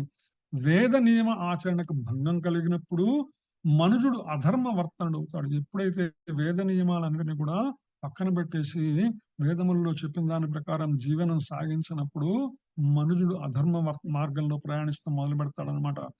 అప్పుడు ఎందుకంటే ఈ ధర్మ విధానం అనేటువంటిది అంటే వేదములలో ఏదైతే చెప్పిందో అది మనం పాటించాలా. ఎందుకు? ఈ యొక్క సృష్టిని సృష్టించినప్పుడు ఆయన యొక్క వేదములను దానికి సృష్టించి ఈ భూమిని నడవటం కోసం ఆయన ఇచ్చినటువంటి గైడ్ లైన్స్ అనమాట. అంతే కదా. మనం ఏదైతే ఒక ప్రోడక్ట్ కొంటాం మనకు, ఒక ప్రోడక్ట్ కొన్నప్పుడు దానికి ఒక మాన్యువల్ ఇస్తారు. ఇది ఆపరేషన్ మాన్యువల్ లేదా ట్రబుల్ షూటింగ్, దానికి ఇంకా రకరకాల దాంట్లో వచ్చేటువంటి సమస్యలు దాన్ని ఏ విధంగా వాడుకోవాలి ఇవన్నీ అనమాట. అలాగే ఈ విశ్వాన్ని సృష్టించినప్పుడు భగవానుడు ఇచ్చినటువంటి జ్ఞానమే వేదముల ద్వారా ఇచ్చింది. అంటే ఈ సృష్టి ఎందుకు సృష్టించాను, వీళ్ళు ఏం చేయాలి, ఏం చేయకూడదు, ఎలా చేయాలని తెలిపేటువంటిది వేదం అనమాట. అందుకే ఇవి నియమాలు సృష్టికి. ఇటువంటి నియమాలు ఎవరు చేయగలరు? ఒక ప్రోడక్ట్ ని ఎవరైనా తయారు చేశారంటే ఆ ప్రోడక్ట్ మాన్యువల్ ఎవరైతే తయారు చేశారో వాడే దానికి సంబంధించిన ఇన్స్ట్రక్షన్స్ మాన్యువల్ అంతా కూడా ఇవ్వగలడు. అలాగే ఈ విశ్వాన్ని సృష్టించినటువంటి భగవానుడు మాత్రమే ఈ విశ్వం యొక్క ధర్మం అంటే ఎలా నడుచుకోవాలి, ప్రవర్తన ఎలా ఉండాలి, ఎలా నడుచుకోవాలి అనే దానికి భగవానుడే మాన్యువల్ ఇస్తాడు అనమాట. ఆ ధర్మ విధానం భగవానుడే సృష్టించగలడు. అయితే ఎప్పుడైతే ఈ యొక్క ధర్మానికి హాని కలుగుతుందో ఆయా సందర్భంలో భగవానుడు వస్తాడనమాట. ధర్మ నియమాలు సాక్షాత్తుగా భగవంతుని యొక్క నిర్దేశాలు. ధర్మంతు సాక్షాత్ భగవత్ ప్రణీతం అనేటువంటిది శాస్త్రవాక్యం అనమాట. ఈ నియమాలన్నీ భగవద్గీతలో కూడా వివరించబడ్డాయి. భగవానుని అధ్యక్షన నియమాలని స్థాపించుటే వేదముల ప్రయోజనం. అదే ధర్మం యొక్క అత్యున్నత నియమం ఏంటంటే శరణాగతి. మనకు భగవద్గీత చెప్పేటువంటి ప్రమోదం. సర్వధర్మాన్ పరిత్యజ్య మామేకం శరణం వ్రజ అహం త్వా సర్వపాపేభ్యో మోక్షయిష్యామి మా శుచి అని భగవానుడు ఏదో చెప్పాడో ఇది భగవద్గీత ప్రబోధం. అంటే ఏంటంటే ధర్మం యొక్క అత్యున్నత నియమము, వేదముల యొక్క అత్యున్నత నియమం ఏంటంటే శరణాగతి. భగవానునికి సంపూర్ణ శరణాగతి చేయటమే. వేద నియమములు దేవదేవుని సంపూర్ణ శరణాగతికి మనుషుని తీసుకెళ్తాయన్నమాట. వేద నియమాలు దానవ ప్రవృత్తి గల వారిచే నాశనం చేయబడ్డప్పుడు ఎప్పుడైతే తాను సృష్టించిన నియమావళిని నాశనమైందో అప్పుడు భగవానుడు అవతరిస్తాడనమాట. అందుకే ఇక్కడ శిలా ప్రభుపాద అవతరణపై కొన్ని వాస్తవాలను మనకు వివరించేటువంటి ప్రయత్నం చేస్తున్నారు. కృష్ణ భక్తి భావనను జాగృతం చేయటమే సర్వ అవతారముల ముఖ్య ప్రయోజనము అనే విషయం మనం మర్చిపోకూడదు. కొన్ని ప్రత్యేక ప్రయోజనాల కోసం వేదాలను అనుసరించి గోమేధ, అశ్వమేధ, జంతువేద యజ్ఞాలు నిర్వహించబడుతుండేటువంటివి. అంటే ఆయా యుగములలో ఏవైతే ఈ యొక్క యజ్ఞములు నిర్వహించబడ్డాయో ఆయా సందర్భంలో గోమేధము, అశ్వమేధము, జంతుమేధము ఇవన్నీ జరిగేటప్పుడు ఆ యజ్ఞము పూర్తయిన తర్వాత మళ్ళా వాటికి ఉన్నతమైనటువంటి జీవన గతిని ఇవ్వగలిగేటువంటి వాళ్ళు అప్పుడు ఉన్నటువంటి ఋషులు తమ మంత్రోచ్చరణతో. కానీ కాలక్రమేణా మంత్రోచ్చరణ మంత్రశక్తి హీనమైపోయింది. కానీ జంతు మేధం మాత్రం జరుగుతూనే ఉన్నదన్నమాట. జంతువధ నియమ నిబంధనలు వేదములందు ఉన్నప్పటికీ దానవ ప్రవృత్తి గల వారు ఆ నియమాలు పాటించకుండా జంతు బలి చేస్తారు. ఈ విపరీతం ఆపి వేద ధర్మమైన అహింసను కొలపడం కొరకే బుద్ధుడు అవతరించాడు అని శిలా ప్రభుపాద. మానవుడు ఎవరైనా సరే భగవంతుని అంశే కదా. సో ఆ విధంగా బుద్ధుడు కూడా ఒక రకమైనటువంటి భగవద్ అంశగా ఈ యొక్క భూప్రపంచంలో స్పష్టమై అవతరించి ఆయన అహింసను నెలకొల్పేటువంటి ప్రయత్నం చేశారనమాట. అప్పటిదాకా ఉన్నటువంటి వేద నియమాలన్నింటినీ తిరస్కరించి ఈ యొక్క జంతువధని కూడా పూర్తిగా ఆయన ఆపేసేటువంటి ప్రయత్నం చేశారనమాట. శ్రీకృష్ణ భగవాన్ని ప్రతి అవతారానికి ఒక ముఖ్య కార్యం ఉంటుంది. ఆయన ఎప్పుడు ఏ సందర్భంలో ఏ అవతారం తీసుకున్నా కూడా దానికి ఒక ముఖ్యమైనటువంటి పని ఉంటుంది. అది శాస్త్రాల్లో చక్కగా వివరించబడింది అనమాట. శాస్త్రాములలో తెలపకుండా ఎవ్వరిని అవతారంగా అంగీకరించరాదు. ఇది చాలా స్పష్టం అనమాట. భగవానుడు ఎక్కడైనా ఎన్నడైనా కోరిన రీతిగా అవతరించవచ్చు, కానీ శాస్త్రంలో చెప్పినప్పుడు మాత్రమే దాన్ని అవతార రూపంగా స్వీకరించాలి తప్ప శాస్త్రంలో తెలుపనిది ఎక్కడా కూడా అవతారంగా స్వీకరించడానికి వీలు లేదు. మానవులకు భగవంతుని జ్ఞానం ఇచ్చుటకు ధర్మ నియమాలను ఉపదేశించి పాటింప చేయడానికి స్వయంగా అవతరిస్తారు భగవానుడు. ఒక్కోసారి ఏం చేస్తారంటే భగవానుడు తన ప్రామాణికమైనటువంటి ప్రతినిధిని కూడా, అంటే తన భక్తులని, తన అనుయాయులని, తన యొక్క నిత్య సూర్యులు ఎవరైతే ఉంటారో ఆయనతో పాటు ఉన్నటువంటి వారందరినీ కూడా ఈ భూప్రపంచంలోకి పంపించేటువంటి అవకాశం ఉంది. వారిని పుత్రుడి రూపంలో పంపిస్తాడు, సేవకుని రూపంలో పంపిస్తాడు. కొన్నిసార్లు తానే గూఢ రూపంలో కూడా అవతరిస్తారు అనమాట. పరిస్థితులను అనుసరించి కొన్నిసార్లు కనిపించి కొన్నిసార్లు కనిపించకుండా కూడా ఉంటుంది. భగవానుడు దర్శనం ఇచ్చినా కూడా మన కళ్ళకు కనిపించకపోవచ్చు, కానీ ఆయన యొక్క కార్యం మాత్రం పూర్తి చేసుకుని వెళ్ళిపోతారు. భగవద్గీత ఉత్తముల కోసమేనా అనే ప్రశ్న అవతరం అవుతుందన్నమాట. ఇక్కడ ఏదైతే భగవద్గీత చెప్పడంలో ప్రపంచంలోని ఇతర మనుషుల కన్నా ఉన్నతమైన అర్జునులకు భగవద్గీత నియమాలు తెలుపబడ్డాయి ఇక్కడ. అంతే కదా, ఎందుకంటే ఆయన సంపూర్ణ శరణాగతి చేసి ఉన్నాడు. అర్జునుడే కాక ఉన్నతులైనటువంటి వాళ్ళందరూ కూడా గీతోపదేశం తీసుకోవడానికి అర్హులే. ఈ విధంగా అయితే ప్రాథమిక, మాధ్యమిక, ఉన్నత విద్యలో నేర్పే గణితంలో వ్యత్యాసం ఉంటుంది. అంతే కదా, మ్యాథమెటిక్స్ నేర్చేటప్పుడు ఎలిమెంటరీ స్కూల్లో ఒక రకంగా, హైయర్ స్కూల్లో ఒక రకంగా, యూనివర్సిటీస్ లో డిగ్రీస్ లో ఒక రకంగా చెప్పేటువంటి అవసరం సందర్భం చెప్తారనమాట. అందరికీ ఒకే రకంగా ఉండదు అనమాట. అంటే పరిణతి చెందే కొద్దీ వాళ్ళు పైమెట్టు ఎక్కే కొద్దీ వాళ్ళకి మరింత వివరంగా, మరింత లోతుగా చెప్పేటువంటి ప్రయత్నం చేస్తారు. అదేవిధంగా భగవానుడు అవతరించిన ప్రతిసారి అవే ధర్మ నియమాలు ఉపదేశించినప్పటికీ కూడా పరిస్థితులను అనుసరించి రెండు విధాలుగా ఉంటాయి. అవి ప్రాథమికమైనటువంటివి, ఉన్నతమైనటువంటివి అనమాట. తదుపరి వివరించే వర్ణాశ్రమ సాంఘిక విధానం అంగీకరించడం ద్వారా ఉన్నత ధర్మాచరణ ఆరంభమవుతుంది. అంటే భగవానుడు ఇప్పుడు కేవలం తన యొక్క ఆవిర్భావ రహస్యాన్ని చెప్తున్నారనమాట. తరువాత ఏ విధమైనటువంటి ధర్మ మార్గంలో ముందుకు వెళ్ళాలనే విషయాన్ని ఆయన మనకు వివరించేటువంటి ప్రయత్నం చేస్తారు. హరే కృష్ణ. ఆ విధంగా మనము తర్వాత శ్లోకంలోకి ప్రయాణిద్దాం. పరిత్రాణాయ సాధూనాం వినాశాయ చ దుష్కృతాం ధర్మ సంస్థాపనార్థాయ సంభవామి యుగే యుగే. హరే కృష్ణ మాతాజీ. పరిత్రాణాయ సాధూనాం వినాశాయ చ దుష్కృతాం ధర్మ సంస్థాపనార్థాయ సంభవామి యుగే యుగే. సాధువులను రక్షించుటకు, దుర్మార్గులను నశింపచేయుటకు మరియు ధర్మమును పునఃస్థాపించుటకు ప్రతి యుగమునందును నేను అవతరించుదును. హరే కృష్ణ ప్రభుజీ. హరే కృష్ణ. సో ఆయన ప్రతి యుగంలో వచ్చినప్పుడల్లా 3 పనులు అనమాట ప్రత్యేకంగా దానికోసం వస్తాడు. ఒకటి ఏంటంటే పరిత్రాణాయ సాధూనాం, సాధువులను రక్షించడం కోసము, వినాశాయ చ దుష్కృతాం, దుర్మార్గులను నశింపజేయటం కోసము, ధర్మ సంస్థాపనార్థాయ. అంటే ఎప్పుడు ఏ సందర్భంలో ఆయన వచ్చినా కూడా అవతార రహస్యం ఏంటంటే ఈ 3 కారణాలు అన్నమాట. ఈ 3 కారణాలకు ఎప్పుడు అవసరమైతే అప్పుడు స్వామి తాను అవతరిస్తానని ఇక్కడ చాలా స్పష్టంగా చూస్తున్నామన్నమాట. ఇక్కడ సాధు అంటే మనము ఎవరనే విషయాన్ని అర్థం చేసుకునే ప్రయత్నం చేద్దాము. సాధు అంటే ఎవరంటే స్నాధ్నోతి ఉపకరోతి ప్రవీణో భవతి అంటుందన్నమాట నిఘంటువులు. అంటే ఉపకరించువాడు ప్రవీణుడు లేదా సజ్జనుడు ఎవరైనా కూడా సాధు అయ్యేటువంటి అవకాశం ఉందన్నమాట. అయితే భగవద్గీత ప్రకారం సాధు అంటే ఎవరంటే కృష్ణ భక్తి భావన పూర్ణుడు. ఎవరైతే కృష్ణ భక్తి భావనలో సంపూర్ణముగా ఉండి ఉంటారో వాళ్ళని సాధువులుగా చెప్పడం జరిగిందనమాట.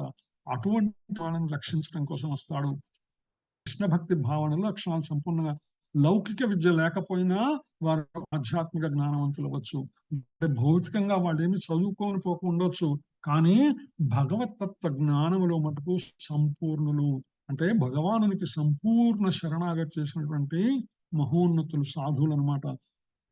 మరి దుష్కృతులు అంటే ఎవరంటే దుష్టం కృతం యస్య, అంటే దుష్టం పని చేయటువంటి వాడు, పాప పని చేసేటువంటి వాడు, ఎవరైనా సరే ధర్మ విరుద్ధమైనటువంటి కార్యం చేస్తారో వారందరూ కూడా దుష్కృతులే. కృష్ణ భక్తి భావనను లెక్క చేయని వారు, శ్రీకృష్ణ భగవాను ద్వేషించేవారు, వీళ్ళందరూ కూడా దుష్కృతులుగానే చెప్పబడింది అనమాట.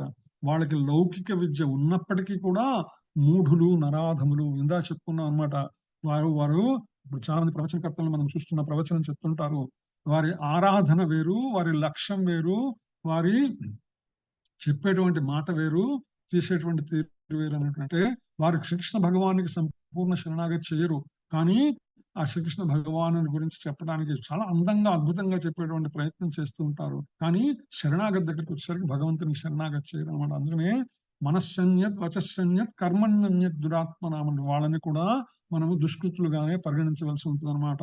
హిరణ్యాక్షుడు, హిరణ్యకశిపుడు, రావణుడు, కుంభకర్ణుడు, శిశుపాలుడు, దంతవక్తుడు, దుర్యోధనుడు, నాస్తికులు, పాషండులు, ఎవరికి శవాలను ఆరాధించే వాళ్ళు, వీళ్ళందరినీ కూడా వీళ్ళందరూ కూడా దుష్కృతులు అనమాట. దానవ ప్రవృత్తి కలవారు, భక్తులను సదా పీడించువారు ఎవరైనా సరే దుష్కృతులుగా పరిగణింపబడతారు అనే విషయం మనం అర్థం చేసుకోవాలన్నమాట. రావణ కంసుల వలె నాస్తికులను నాశనం చేయడానికి భగవానుడు స్వయంగా అవతరించాల్సిన అవసరం లేదు, అంతే కదా. ఆయన ఏ అవతారం తీసుకున్నప్పుడు కేవలం రావణుని చంపడము, కంసుడిని చంపడము, లేదా నాస్తికులను నాశనం చేయడం అవతారం అవసరం లేదు. తన యోగ్యులైనటువంటి ప్రతినిధులను ఎవరిని పంపించినా కూడా తన యోగ్యులైనటువంటి ప్రతినిధులు ఆయనతో పాటు అంత శక్తిమంతులు కాబట్టి వాళ్ళందరినీ కూడా నాశనం చేయొచ్చు. అయితే దానవుల్ని పీడించబడే తన శుద్ధ భక్తుల ఆనందం కోసం మొదటి వస్తాడు ఆయన. మొట్టమొదటి దేనికి వస్తాడు? పరిత్రాణాయ సాధునం. వాళ్ళని దుర్మార్గులను చంపడం సెకండరీ ఆయనకి. ప్రైమరీ మొట్టమొదటి లక్ష్యం ఏంటంటే తన భక్తులని ఆయన అనుగ్రహించడం కోసం, వాళ్ళని రక్షించడం కోసం, వాళ్ళకి సాంగత్యం ఇవ్వటం కోసం, వాళ్ళని ఆనందపరచడం కోసం భగవంతుడు వస్తామన్నమాట. దానవులు హింసించబడు ప్రహ్లాదుని రక్షించి హిరణ్యకశిపుని శిక్షించడానికి, కంసుని సంహరించి దేవకీ వసుదేవుని రక్షించడానికి శ్రీకృష్ణ భగవానుడు ఆవిర్భవించిన విషయం మనకు తెలిసిందే అనమాట. సాధువులను రక్షించి దుష్టులను నశింపచేయడం కోసమే శ్రీకృష్ణ భగవానుడు వివిధ అవతార రూపాలని ఆయన స్వీకరిస్తూ ఉంటారన్నమాట. అందుకని చైతన్య చరితామృతం మధ్యలో ఒక శ్లోకం చెప్పబడింది. సృష్టి హేతు హై మూర్తి ప్రపంచ అవతారే శ్రై ఈశ్వరమూర్తి అవతార నామధరే మాయాతీత పరవ్యోమే సబార అవస్థాన విశ్వే అవతరిధరే అవతార నామ. అవతారం అన్నది భౌతిక ప్రపంచం కొరకు భగవద్ధామం నుంచి అవతరించును. అట్లు అవతరించిన భగవానుని రూపమే అవతారం అని పిలువబడుతుంది. అట్టి రూపములు ఆధ్యాత్మిక జగత్తునందు నెలకొని ఉండి భౌతిక జగత్తును అవతరించినప్పుడు అవతార నామాన్ని తీసుకుంటాయి. అంటే మరి ఎప్పుడు కూడా ఆ రూపం, ఆయా రూపములలో వివిధ లోకములలో భగవానుడు ఉంటాడనమాట. వరాహ రూపములోనో, మత్స్య రూపంలోనో, హైగ్రీవ అవతారంగా, వామన అవతారంగా, నృసింహావతారంగా, పరశురామ, రామకృష్ణ, కల్కి అవతారాలలో ఆయా సందర్భాలలో ఆయా లోకములలో ఆయన ఆ విధంగా భగవానుడు ఎప్పుడు కూడా స్థితమై ఉంటాడు. ఆయా అవసరం వచ్చినప్పుడు ఆ విధంగా భగవానుడి మీద భూమి మీద దర్శించినటువంటి అవకాశం వస్తుంది అనమాట. ఆయన మనకి దర్శనమిచ్చేటువంటి పరిస్థితి జరుగుతుందన్నమాట. ఆయన క్రమ పద్ధతిలో ఈ విశ్వమంతా అవతరిస్తుంటాడు. పలు అవతారాలు తీసుకుంటుంటాడు స్వామి అనమాట. ఆ అవతారాలని మనం చెప్పుకున్నాం. పురుషావతారాలని, గుణావతారాలని, లీలావతారాలని, శక్తావేశ అవతారాలని, మన్వంతర అవతారాలని, యుగావతారాలు. కానీ శ్రీకృష్ణ భగవానుడు ఎవరైతే ఉన్నారో ఈ అవతారాలన్నిటికీ మూలము. ఆది అయిన బృందావన లీలలోనే తనను చూడగోరే శుద్ధ భక్తుల కళలన్నింటినీ నశింపచేయటకే అతడు ప్రత్యేకంగా కలతల్ని ఎవరైతే తన భక్తులు ఎవరైతే ఉన్నారో వారి కలతల్ని తొలగించడానికి అందుకే ఆయన ప్రత్యేకంగా అవతరిస్తున్న కృష్ణ భగవానుడు అనమాట. తన విశుద్ధ భక్తుల్ని సంతృప్తి పరచడమే కృష్ణ భగవాన్ యొక్క అవతారం ముఖ్య ప్రయోజనము. ఈ సందర్భంగా శిలా ప్రభుపాద చైతన్య మహాప్రభు అవతార రహస్యాన్ని కూడా ఇక్కడికి మనకు వివరించేటువంటి ప్రయత్నం చేస్తారు ఈ అధ్యాయంలో, ఈ యొక్క శ్లోకంలో, ఈ శ్లోక భాష్యంలో భాగంగా. శ్రీకృష్ణ భగవానుడు ప్రతి యుగంలో అవతరిస్తాడు. ఏ విధంగా చైతన్య మహాప్రభు దేవదేవుడైన శ్రీకృష్ణ అవతారమని పురాణ ఇతిహాసాలు పరోక్షంగా స్పష్టం చేశాయన్నమాట. ఈ చైతన్య మహాప్రభు వస్తాడనే విషయాన్ని అనేక పురాణ ఇతిహాసాలన్నీ కూడా స్పష్టం చేయటం జరిగింది. శ్రీమద్ భాగవతము 11వ స్కందంలో, గరుడ పురాణంలో, నరసింహ పురాణంలో, పద్మ పురాణంలో, నారద పురాణంలో, భవిష్య పురాణంలో, వాయు పురాణంలో, మత్స్య పురాణంలో, స్కంద పురాణంలో ఈ యొక్క విషయం శ్రీ చైతన్య మహాప్రభు యొక్క అవతార రహస్యం చెప్పబడింది అనమాట.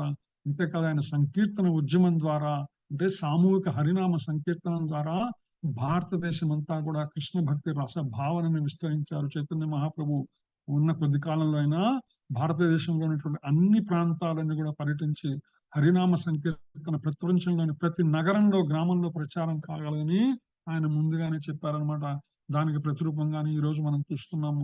600 సంవత్సరాల క్రితం చైతన్య మహాప్రభు సాక్షాత్తు భగవతవతారమైనటువంటి చైతన్య మహాప్రభు చెప్పిన వాక్కు ఈ రోజు మనం నిజమైన విషయాన్ని మనం చూస్తున్నాం. ప్రపంచంలోని ప్రతి నగరంలో కూడా, విశేషించి మన రథయాత్ర సందర్భంగా ప్రపంచంలోని అన్ని దేశాలలో, అన్ని నగరాలలో కూడా ఆ యొక్క రథయాత్ర జరిగినటువంటి చూస్తున్నాం అన్నమాట. ఈ అవతారం దుష్టులను వధించడం కొరకు కాక కేవలము నిర్హేతుక భక్తులకు తరింపజేయడానికే చైతన్య మహాప్రభు వచ్చాడు. చైతన్య మహాప్రభు అవతార రహస్యం ఏంటంటే దుష్ట శిక్షణ కాదు, కేవలము పరిత్రాణాయ సాధూనాం, తన యొక్క భక్తులను ఆయన రంజింపజేయటం కోసము, భక్తులపై కన్నా విశేష కరుణ మీద ఆయన ఈ యొక్క చైతన్య మహాప్రభు ఈ అవతారాన్ని స్వీకరించి మనలందరినీ కూడా ఆ యొక్క హరినామ సంకీర్తనలో మనల్ని తన దగ్గరికి తీసుకుపడాలనే విశేష ప్రయత్నంతో ఆయన అవతార రహస్యం ఆవిర్భవించడం జరిగిందనమాట. సో ఆ విధంగా మనము తర్వాత శ్లోకంలోకి వెళ్దాం. జన్మ కర్మ చ మే దివ్యం ఏవం యో వేత్తి తత్వతః త్యక్త్వా దేహం పునర్జన్మ నైతి మామేతి సోర్జున. జన్మ కర్మ చ మే దివ్యం ఏవం యో వేత్తి తత్వతః త్యక్త్వా దేహం పునర్జన్మ నైతి మామేతి సోర్జున. హరే కృష్ణ మాత చదువు. హరే కృష్ణ ప్రభుజీ. జన్మ కర్మ చ మే దివ్యం ఏవం యో వేత్తి తత్వతః త్యక్త్వా దేహం పునర్జన్మ నైతి మామేతి సోర్జున. ఓ అర్జున, నా జన్మము మరియు కర్మల దివ్యత్వము ఎరిగినవాడు శరీర త్యాగము పిమ్మట తిరిగి ఈ భౌతిక జగమున జన్మింపక నా శాశ్వతమైన ధామమనే పొందగలడు. హరే కృష్ణ. హరే కృష్ణ. సో ఈ యొక్క శ్లోకం శిలా ప్రభుపాద తన యొక్క ప్రవచనాలలో అనేక సందర్భాలలో ఈ శ్లోకాన్ని ప్రస్తావించిన విషయం మనకు అందరికీ తెలిసిన విషయం. ఎందుకంటే ఇది చాలా ప్రామాణికమైనటువంటి శ్లోకం, అందరూ కూడా గుర్తుంచుకోవలసింది, నిత్యం పారాయణం చేయవలసింది, అన్ని సందర్భాల్లో ప్రస్తావించదగినటువంటి శ్లోకము. జన్మ కర్మ చమే దివ్యం ఏవం యో వేత్తి తత్వతః త్యక్త్వా దేహం పునర్జన్మ నైతి మామేతి సోర్జున. ఓ అర్జున, నా జన్మము మరియు కర్మల దివ్యత్వం తెలిసినటువంటి వాడు శరీర త్యాగం పిమ్మట తిరిగి ఈ భౌతిక జగంలో జన్మింపక నా శాశ్వతమైనటువంటి ధామమునే పొందగలడు. ఎంత సులభమైనటువంటి అంశము. ఇంత శిలా ప్రభుపాదను ప్రశ్నించినప్పుడు శ్రీకృష్ణునికి శరణాగతి చేస్తే ఎంత సమయంలో మనము ఆ యొక్క ముక్తిని పొందేటువంటి అవకాశం ఉందంటే శిలా ప్రభుపాద చెప్తారు 1 minute అంటారు అనమాట. అంటే ఎవరైతే ఈ భగవంతుని యొక్క ఆయన యొక్క జన్మ కర్మ రెండు కూడా వాటి యొక్క దివ్యత్వాన్ని ఎవరైతే తెలుసుకోగలుగుతారో, అటువంటి వారు ఎవరైతే శరీర త్యాగం చేస్తారో వారు తిరిగి భౌతిక జగంలో జన్మించక నా శాశ్వతమైనటువంటి ధామంనే పొందగలరు. ఎవరు గుర్తించగలరు అంటే భగవాను యొక్క దివ్యత్వాన్ని, అంటే ఎవరైతే భగవానునికి సంపూర్ణ శరణాగతి చేస్తారో. ఏకం శాస్త్రం దేవకీ పుత్రకేతం ఏకో దేవో దేవకీ పుత్ర ఏవ ఏకో మంత్రస్తస్య నామాన్యాని కర్మాప్యేకం తస్య దేవస్య సేవ త్వమేవ మాతా చ పితా త్వమేవ, త్వమేవ బంధుశ్చ సఖా త్వమేవ, త్వమేవ విద్యా ద్రవిణం త్వమేవ, త్వమేవ సర్వం మమ దేవదేవ. సంపూర్ణ శరణాగతులోని భావములన్నీ కూడా ఆ శ్లోకంలో చెప్పబడ్డాయన్నమాట. యకం శాస్త్రం దేవకి పుత్ర గీతం ఏదైతే ఉందో ఆ భగవంతుని చెప్పినటువంటి శాస్త్రం గీతం, ఏకో దేవో దేవకి పుత్ర ఏవ, ఆయన ఒక్కడు మాత్రమే దైవము భగవంతుడు అనేటువంటి లక్ష్యము కలిగి ఉండటము. సో ఆ విధంగా ఆ శ్లోకములలో ఏవైతే చెప్పబడినాయో వాటినన్నిటినీ కూడా తూచా తప్పకుండా పాటించి అనుభవించి అనుభూతి చెందిన వారికి మాత్రమే ఆ భగవాన్ యొక్క జన్మ కర్మల యొక్క దివ్యత్వం గోచరమవుతుంది. ఎప్పుడైతే భగవాన్ యొక్క జన్మ కర్మల దివ్యత్వాన్ని అనుభూతి చెందగలిగామో ఆటోమేటిక్ గా శరీర త్యాగం పిమ్మట మళ్ళా ఈ భౌతిక జగంలోకి వచ్చేటువంటి అవకాశం లేదు అనే విషయం ఈ శ్లోకం మనకి స్పష్టం చెప్తుంది అనమాట. సో ఈ శ్లోకాన్ని మరింత లోతుగా మనము వచ్చే వారం అర్థం చేసుకునేటువంటి ప్రయత్నం చేద్దాము. ఇప్పటిదాకా మనం చెప్పుకునేటువంటి విషయాల్లో ఏమైనా సరే మార్పులు చేర్పులు లేదా ఏమైనా ప్రశ్నలు ఉంటే మాట్లాడుకుందాం. హరే కృష్ణ. హరే కృష్ణ.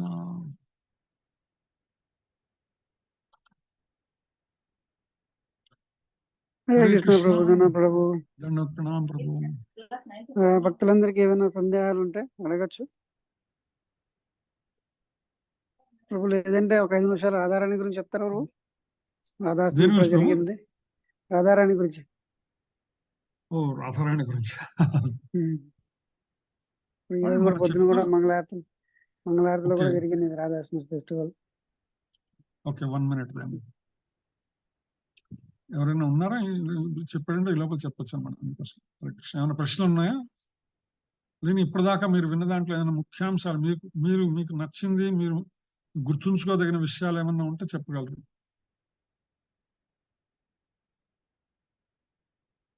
హరే కృష్ణ. హరే కృష్ణ ప్రభు. హరే కృష్ణ ప్రభుజీ. హరే కృష్ణ మాతాజీ. అదే శ్రీకృష్ణ భగవానికి 16 సంవత్సరాలు యువకుడు అని విన్నాను నేను. ఈ రోజు 19 సంవత్సరాలు అని అన్నారు. ఓకే, మేబీ నేను తప్పైండొచ్చు మాతాజీ. సారీ ప్రభు, అలా అని కాదు. అంటే నేను ఒకసారి మళ్ళీ కన్ఫర్మ్ చేసుకుంటాను మాతాజీ. నేను ఒకసారి మళ్ళీ కన్ఫర్మ్, నాకు గుర్తున్నంత వరకు 19 years అని గుర్తు నాకు. మేబీ ఒకసారి నేను జగన్ ప్రభు గానీ మాతాజీ గానీ సారీ ప్రభు, నేను తప్పడితే సారీ ప్రభు. తప్పేం లేదు మాతాజీ, అది భలేవాళ్ళు తప్పేం లేదు. నాకు తెలిసిందని నేను చెప్తున్నాను. నాకు తెలియని విషయాలు కూడా చాలా ఉండొచ్చు కదా, అందులో అనుమానం ఉంది. ఓకే. సో మొన్న మధ్య ఎవరో ప్రసాదం పెడితే 16 సంవత్సరాల పిల్లాడు ఎంత తింటారో అంత పెట్టాలి ప్రసాదం అని అన్నారు ప్రభు, అందుకని. Okay okay okay. సో మాతాజీ మీరేది అడుగుతున్నారు? నేను ప్రభుజీ. హరే కృష్ణ ప్రభుజీ. ఈ భగవద్గీతలో కానీ విడిగా కానీ ఎన్నో రకాలుగా అయినా అని తన గురించి చెప్తుంటే ఆ నిరాకారవాదం అనేది ఇంకా ఎందుకు ఉంటుంది ప్రభుజీ? అదే కదా మాతాజీ, అదే కదా ప్రాబ్లం. లేరు అని ఎలా అనిపిస్తుంది అంత వివరంగా చెప్తున్నప్పుడు? అంత వివరంగా ఆయన చెప్తున్నా కూడా ఇంకా లేదు అనేటువంటి వాదన ఎలా చేస్తారో అర్థం కాదు. అది చాలా కష్టం. ఆ నిరాకారవాదంలో బ్రహ్మజ్యోతిలోకి వెళ్ళడానికి కూడా 12 అధ్యాయాల్లో కూడా మనకు వస్తుంది కదా, చాలా కఠినం అది. దానికంటే ఇలాగే మన ఈ దీంట్లోనే ఉంటే నాకు వాళ్ళే సాకార భక్తులే నాకు ఇష్టం అని వివరంగా అంత ఇదిగా చెప్పి లాస్ట్ కి ఎలా అయినా కొన్ని జన్మల తర్వాతైనా మళ్ళీ వాళ్ళు రియలైజ్ అయ్యి ఈ భక్తిలోకి వస్తేనే కానీ వాళ్ళకి ఈ తన దగ్గరికి వచ్చే అవకాశం ఉండదని చెప్తారు కదా. మరి ఎందుకు అలా ఉంటుందో అది. అంటే ఇప్పుడు అదే జరిగింది మాతాజీ. యాక్చువల్ గా ఏంటంటే ఏ విధంగా అయితే ఇప్పుడు శిలా ప్రభుపాద భాషలో చెప్పారు, చూశారు కదా మీరు. వేదాలని ఆధారం చేసుకొని జంతు బలి ఎక్కువైపోయింది అనమాట ఆయన వచ్చినప్పటికి, గౌతమ్ బుద్ధుడు వచ్చినప్పటికి. సో అప్పుడు ఏం చేశాడు ఆయన, వేదములను పూర్తిగా నిరసించమన్నాడు. వేదాలన్నిటిని కూడా ఆపేసి అహింసకి ఆయన దారి తీశాడు అనమాట. ఈ వేదాలన్నీ పక్కన పెట్టిన ముందు మీరు అందరూ అహింసలోకి రండి అన్నాడు. సో ఆ సందర్భంలో ఆయన యొక్క అవసరం వచ్చింది. ఆ రూపంలో ఆయన వచ్చి ఆ విధంగా మళ్ళీ దాని తర్వాత మళ్ళీ ఏంటంటే వైదిక ధర్మాన్ని పునఃస్థాపన చేయవలసి వచ్చింది.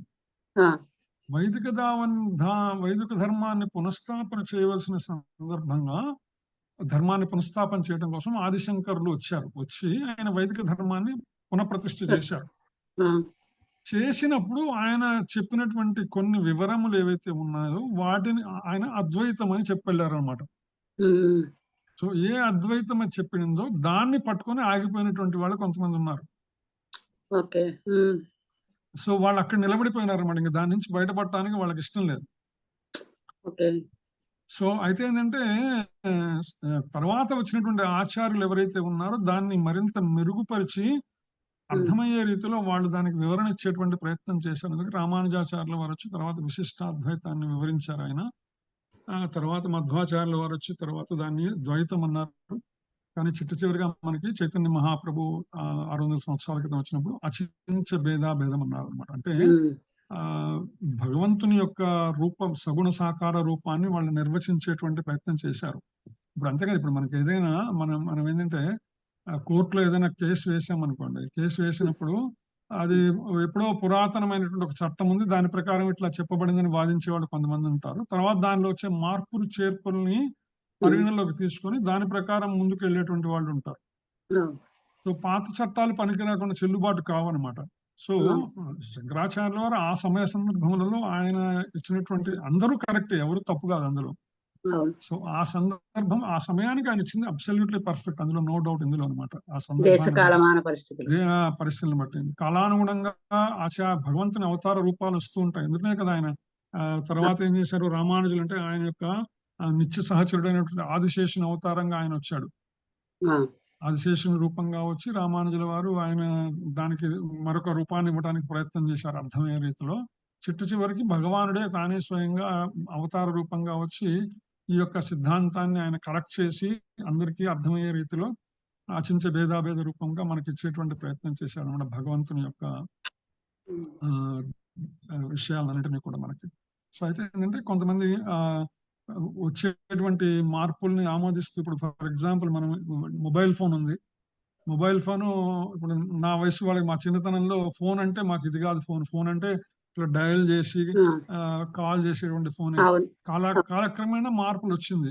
ఈ మార్పుల్ని కూడా మనం అనుకూలంగా తీసుకొని మనం ముందుకు పోవాలా, లేదా నేను అక్కడే ఉంటానని ఆగిపోతే ఏమవుతుంది? కాలానుగుణంగా మార్పులు రాకపోతే సో వస్తున్నటువంటి పరిణతి చెందుతున్నది కదా, భౌతికంగా పరిణతి చెందుతున్నాం, ఆధ్యాత్మికంగా పరిణతి చెందాల్సిన అవసరం కూడా ఉన్నది. సో ఆధ్యాత్మిక పరిణతిలో భాగంగా తర్వాత ఆచార్యులు మనకి ఇచ్చినటువంటి అద్భుతమైనటువంటి శాస్త్ర గ్రంథ రహస్యాలన్నింటినీ కూడా ఇప్పుడు శిలాప్రభుపాద ఎంత అద్భుతంగా శిలాప్రభుపాద ఈ విధమైనటువంటి విశ్లేషణ పూర్వకమైనటువంటి భాష్యం కనుక మనకి ఇవ్వకపోతే మనకి భగవద్గీత భాగవతం ఏమాత్రం అర్థమయ్యే పరిస్థితి ఉండదు. ఆ విధంగా శిలాప్రభుపాద గారు వచ్చారు కాబట్టి, ఆయన ఇచ్చారు కాబట్టి మనం తీసుకుంటే కాలక్రమేణా వస్తున్నటువంటి విషయ జ్ఞానాన్ని అంతా కూడా మనం ఏంటంటే మన ఆధ్యాత్మిక ప్రయాణంలో ముందుకు వెళ్ళటానికి సద్వినియోగం చేసుకొని ముందుకెళ్ళటమే కానీ, లేదు నేను ఎప్పుడో చదివాను అక్కడ దాన్ని అక్కడే ఆగిపోతాను అనుకుంటే అది మూర్ఘత్వం అవుతుంది, అంతే కదా. అవునా, ఇప్పుడు ఈ ప్రభుపాదుల వారు చెప్పిన దాని వల్ల ఒకసారి అడుగంటూ అందులో పెడితే నార్మల్ ఎంత పెద్ద తెలివితేటలు లేకపోయిన వాళ్ళకు కూడా అది ఒకసారి వింటే అవునా అని అర్థం చేసుకునేలాగా ఉన్నాయి అవన్నీ. అంటే ఒకసారి అడుగంటూ పెట్టాలి, ఎందుకంటే బయట నుంచి ఉంటే మనం ఈ లోపల చెప్తున్నది అర్థం కాదు కదా. ఇప్పుడు అథాతథం ఉంది అంటే పుస్తకం, అన్ని పుస్తకాలు అంటే ఇది అనుకోకుండా అదేమిటో చూద్దామో అని ఒకసారి అడుగంటూ వేస్తే దానిలో యొక్క తీపిదనం కానీ దాని యొక్క వివరం కానీ అర్థమవుతుంది. కానీ చాలా అంటే మీరు చెప్పినట్టు ఇందాక చదువు జ్ఞానం ఏం అక్కర్లేకపోయినా కూడా ఆ భక్తి అనేది చేస్తే చాలు అనే విషయం ఈ దీన్ని ఒకసారి దీంట్లో అడుగు పెడితే అర్థమవుతుంది మనకి. దాన్ని పండించక్కర్లేదు, వేదాంగాలు చదువుకోక్కర్లేదు, ఘట అవన్నీ చెయ్యక్కర్లేదు, ఏమీను చేయకపోయినా కూడా భక్తిని మనం జాగ్రత్తగా పట్టుకుంటే ఆ మొక్కని జాగ్రత్తగా లతని ప్రోధి చేసుకుంటూ వెళ్తే కనుకైతే ఆ వివరంగా చాలా అద్భుతంగా ఆయన చెప్పిన వల్లనే మనం అంతా ఇందులో ఉన్నాయేమో అనిపిస్తుంది. ఒకసారి అంటూ అడుగు పెడితే ముందరికి వెళ్ళడానికి ప్రయత్నానికి అవకాశం ఉంటుంది ఇందులో. అవకాశం కరెక్ట్. నాలాంటి వాడు కూడా, నాకు కూడా ఏమి రాని వాడిని కూడా నేను చెప్పగలుగుతున్నా అంటే కారణం శిలాప్రభుపాద గారు ఇచ్చినటువంటి, అంటే ఆయన మాట్లాడుతున్నాడు, నేను ఒక మైకును మాత్రమే. సో ఈ మైకులోంచి అన్ని స్పష్టంగా రావచ్చు రాకపోవచ్చు, బట్ ఏంటంటే మాట్లాడుతున్నది మాత్రం పలికించడి వాడు పలికడిది భాగవతుడు, పలికించడి వాడు శిలాప్రభుపాదట అనే పలికిన భవహారం ఒకట, పలికడు వేరెండు కాదు పలుకుగా నెల అంట. నేను పోతన గారి పద్యం నుంచి కొంచెం ఆయన్ని రామచంద్రుడు అనే బదులు శిలాప్రభుపాదట ఆయన పలికిస్తున్నాడు అంతే. నేను మైక్ లాంటి వాడిని అంతే అనమాట. ఎందుకంటే ఈ మైక్ లో ఒక్కోసారి మైక్ యొక్క ఈ మైక్ సరిగ్గా పనిచేయకపోతే కొన్ని సరిగ్గా కనెక్షన్ సరిగా లేకపోతే సరిగా. కొన్ని హరే సరిగ్గా కృష్ణ వినిపించవచ్చు, వినిపించకపోవచ్చు, కానీ వినిపించే సబ్జెక్ట్ మటుకు ఆయనదే అప్పటికి కూడా. హరే హరే కృష్ణ. Hare Krishna Prabhuji, thank you. హరే కృష్ణ ప్రభుజీ, ధన్యవాద ప్రణామ్. ధన్యవాద ప్రభు, చెప్పండి ప్రభు. ప్రభుజీ, ఇప్పుడు శంకరాచార్యుల వారు దాన్ని పునఃస్థాపించినప్పుడు కూడా అందులో కూడా జంతు బలి ఉన్నదని చేసిరా వాళ్ళు కూడా? లేదు లేదు ప్రభు. కాదు, ఇప్పటికి కూడా కొంతమంది అంటారు కదా, శాస్త్రాలను ఉన్నది జంతు బలి అని అంటారు. మరి వాళ్ళ శాస్త్రములలో జంతు బలి ఉన్నది, కానీ ఎప్పుడంటే చేయొచ్చు జంతువు అంటే మళ్ళీ ఆ జంతువుకి పునర్జన్మ ఇవ్వగలగాలి, లేకపోతే ఉత్తమ జన్మ ఇవ్వగలగాలి. ఎందుకంటే ఇక్కడ ఇప్పుడు గ్రామాలలో కొంతమంది వాదన చేస్తుంటారు ప్రభుజీ, వాళ్ళకి ఏ సమాధానం చెప్పడం కోసం నేను అడుగుతున్నా. అవును ప్రభు, జంతు బలి వేదములలో చెప్పబడింది. అశ్వమేధము, గోమేధము ఇవన్నీ కూడా చెప్పబడినటువంటివే. కానీ ఎప్పుడు ఇవ్వచ్చు అంటే అవి పూర్వ రోజుల్లో సత్యయుగంలో ఏదైతే యజ్ఞాలు చేసినటువంటి త్రేతాయుగం లాంటి రోజులలో కానీ, ద్వాపర యుగంలో లాంటి వాళ్ళు కానీ యాగములు చేసినప్పుడు వాళ్ళు ఏం చేసేవాళ్ళంటే, ఏ జంతువునైతే వాళ్ళు యాగంలో బలిచ్చారో ఆ జంతువుకి మళ్ళా జీవం ఇచ్చేవాళ్ళు, మళ్ళా దానికి శరీరాన్ని ఇచ్చేవాళ్ళు. ఆ శరీరము లేకపోతే దానికన్నా ఉత్తమమైనటువంటి శరీరం కూడా పొందేవాళ్ళు. జంతువు మానవుడిగా మారేటువంటి సందర్భాలు కూడా ఉన్నాయి. సో ఆ విధమైనటువంటి శక్తి వాళ్ళకు ఉండేది ఆ రోజుల్లో అనమాట. ఆ సందర్భంలోనే అది సాధ్యం. లేకపోతే ఏంటంటే, ఇప్పుడు జంతు బలి కనుక ఇస్తే ఏంటంటే, ఎన్ని జంతువులనైతే నువ్వు అనవసరమైనటువంటి అంటే నీ యొక్క భౌతిక తృప్తి కోసం వాటిని బలిచ్చావో అన్ని జంతువుల శరీరాలని పొందవలసి ఉంటుంది మరుజన్మలలో. హరే కృష్ణ. తప్పనిసరిగా ఇది కూడా శాస్త్రం చెప్పింది మరి. హరే కృష్ణ. అది శాస్త్రం చెప్పింది కరెక్టే, కానీ ఇది కూడా శాస్త్రం చెప్పింది. అది హరే కృష్ణ, అది పాటిస్తారు కానీ ఇది పాటిస్తలేరు ప్రభు. అదే కదా, ఇంద్రియాల తృప్తి గురించి ఇది పాటించారు కానీ జంతు బలి అనేది పాటించారు ప్రభు. అవును, అంటే ఎస్కేపిజం అంటారు దీన్ని ఇంగ్లీష్ లో. ఏంటంటే దాని ఏమంటారు, తప్పించుకోవడం అనమాట. ఏదో రకంగా ఇంద్రియ తృప్తి పొందాలి అంతే. పలాయన మంత్రం. ఎస్కేపిజం. బాగా చెప్పారు మాతాజీ, థ్యాంక్స్. ప్రభుజీ, హరే కృష్ణ ప్రభుజీ, ఈ రోజు ఈ క్లాస్ లో మీరు చెప్పింది ఒకటి, మానవ జన్మమును భగవంతుని యొక్క జన్మము భేదం అనేది డిఫరెన్స్ ఏ రకంగా ఉన్నదో అది చాలా స్పష్టంగా చెప్పారు ప్రభుజీ. సో అది మనం దృష్టిలో పెట్టుకొని నడవాలని.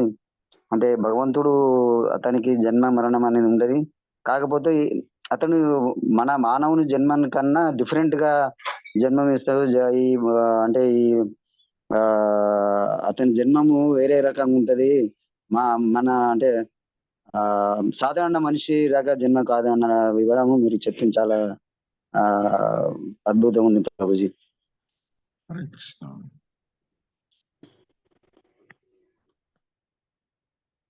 Hare Krishna. Any other question? Time ఉందా ప్రభు మనకి? అయిపోయిందా? ఉంది ప్రభు, టైం ఉంది, 10 నిమిషాలు ఉంది. ఓకే. సో ఎవరు మెసేజ్ పెట్టారు వామన జయంతి గురించి. రేపు వామన అవతారం, రేపు వామన జయంతి కదా, వామన ద్వాదశి, వామన జయంతి యాక్చువల్గా. సో వామన అవతారం వచ్చినటువంటి రోజు. వామనావతారం గురించి చెప్పేది ఏమో. ఇంకా రాధాష్టమి గురించి అడుగున్నారు ప్రభు ఇందాక ముందు. హరే కృష్ణ ప్రభు, రాధాష్టమి గురించి రేఖా మాతాజీ క్లాస్ చెప్పారు ప్రభు.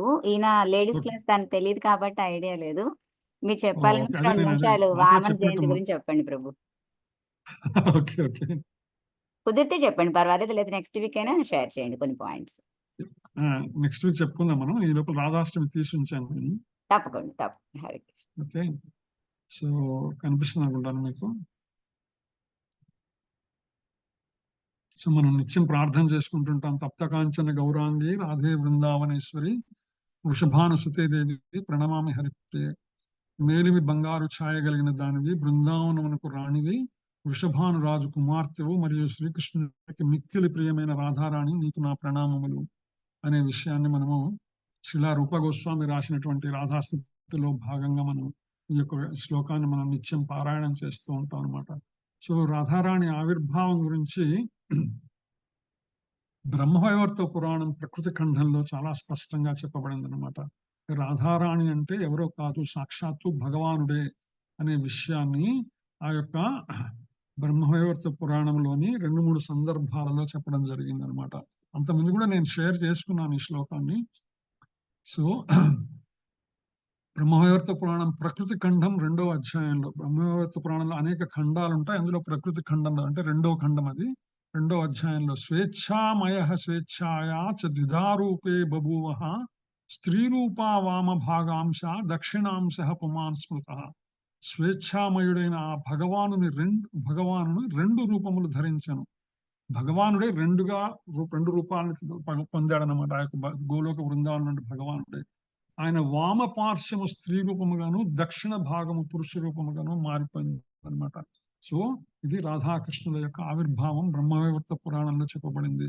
తాం దదర్శ మహాకామి కామదార సనాతన అతీవ కమనీయాంచ చారు చంపక సన్నిభాం.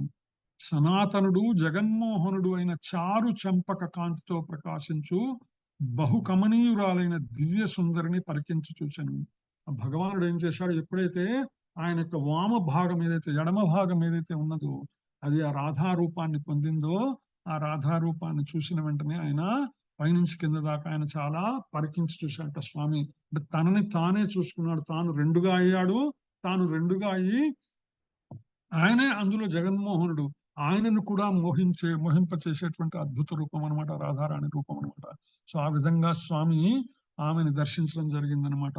ఇదే బ్రహ్మవైవర్త పురాణంలో ప్రకృతి ఖండంలో మరొక శ్లోకంలో చెప్పబడింది. శివుడు చెప్తాడనమాట, ఏమనంటే నిషిద్ధోహం భగవత కృష్ణేన పరమాత్మన ఆగమారంభ సమయే రాధాఖ్యాన ప్రసంగత మదిష్ట దేవకాంతాయ రాధాయాశ్చరితం అతీవ గోపనీయంచ సుఖదం కృష్ణ భక్తిదం. ఆగమాలను పఠించే సమయంలో రాధ కథను చెప్పకుండా శ్రీకృష్ణుడు నన్ను అడ్డుకున్నాడని ఎవరు చెప్తున్నారు? సాక్షాత్తు పరమ వైష్ణవుడు అంటే శివుడు చెప్తున్నాడు అనమాట. ఏమని, ఈ యొక్క వేదములను పఠించే సమయంలో ఏదైతే వేదములు భగవంతుని విషయం గురించి తెలియచేస్తాయో ఆ భగవానులోని సగభాగమైనటువంటి రాధారాణిని గురించి ప్రస్తావించొద్దని శ్రీకృష్ణ భగవానుడే ఆయన ఆపాడనమాట. అందుకే సుఖదేవ గోస్వామి కూడా శ్రీమద్ భాగవతంలో ఎక్కడా కూడా రాధారాణి యొక్క ప్రస్తావన ఆయన తీసుకురాలేదు. పఠించే సమయంలో రాధ కథను చెప్పకుండా శ్రీకృష్ణుడు నన్ను అడ్డుకున్నాడు. రాధిక నా ప్రభువుకు ప్రియమైనది మరియు ఆమె కథ చాలా రహస్యమైనది. అంటే కేవలం భగవద్భక్తులను మాత్రమే రంజింపచేసి, ఎందుకంటే ఆయన యొక్క రాధిని శక్తి భగవంతునికే ముదమును కూర్చి ఆనందమును కూర్చేటువంటి శక్తి కాబట్టి ఆ యొక్క రాధారాణి యొక్క కథని చాలా రహస్యంగా ఉంచమని సాక్షాత్తు భగవానుడే శివుడికి చెప్పాడన్న విషయం బ్రహ్మవైవర్త పురాణంలో మనకి దర్శనమిస్తుంది అనమాట. అంతేకాదు పద్మపురాణం, బ్రహ్మవైవర్త పురాణం మరియు గర్గ సంహిత ఇవన్నీ కూడా శ్రీమతి రాధారాణి యొక్క రహస్యముగా ఆమె భగవంతుని సేవించినటువంటి విషయములను మనకు బహిర్గతం చేస్తున్నాయి.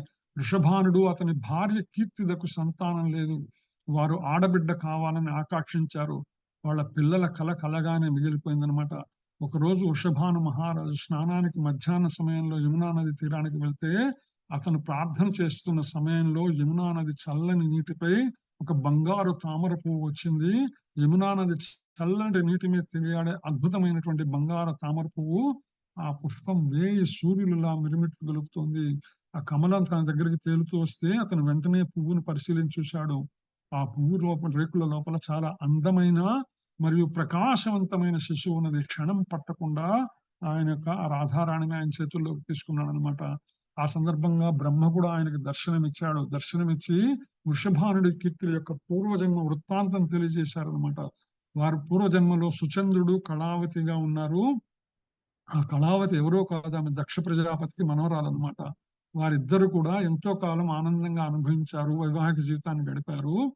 తర్వాత ఆ వృషభానుడు సుచంద్రుడు ఏం చేశాడంటే అగస్త్యాశ్రమ మహర్షి ఆశ్రమంలో చేరడానికి సిద్ధమైనాడు అనమాట.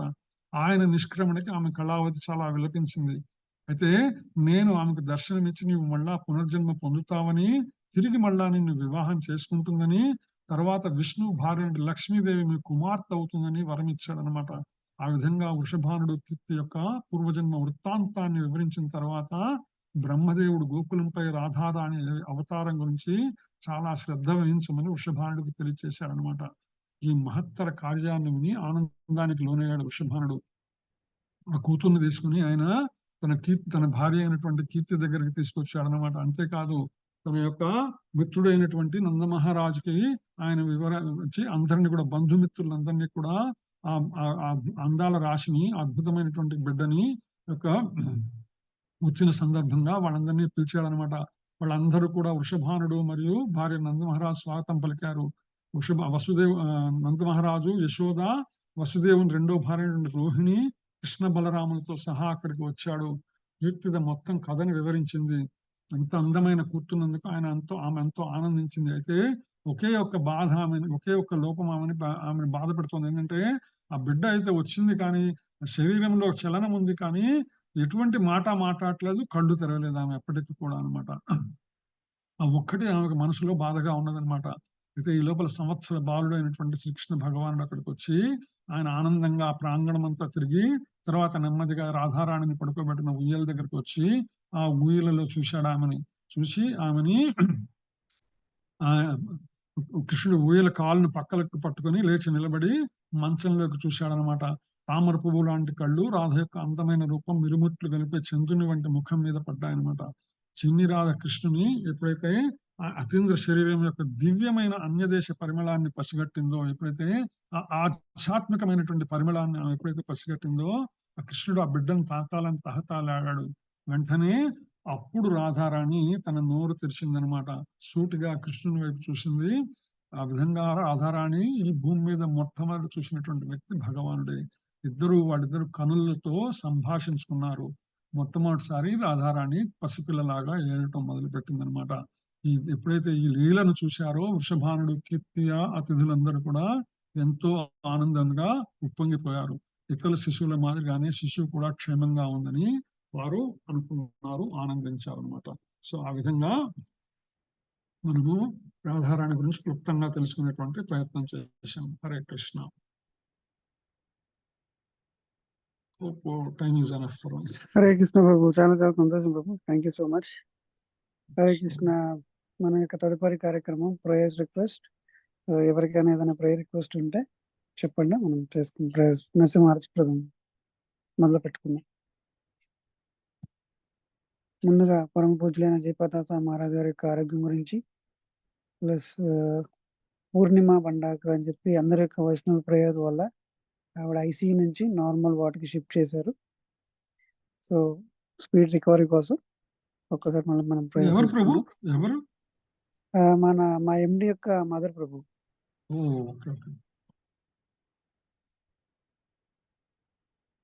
బ్లడ్ లో ఇన్ఫెక్షన్ అయిపోయింది.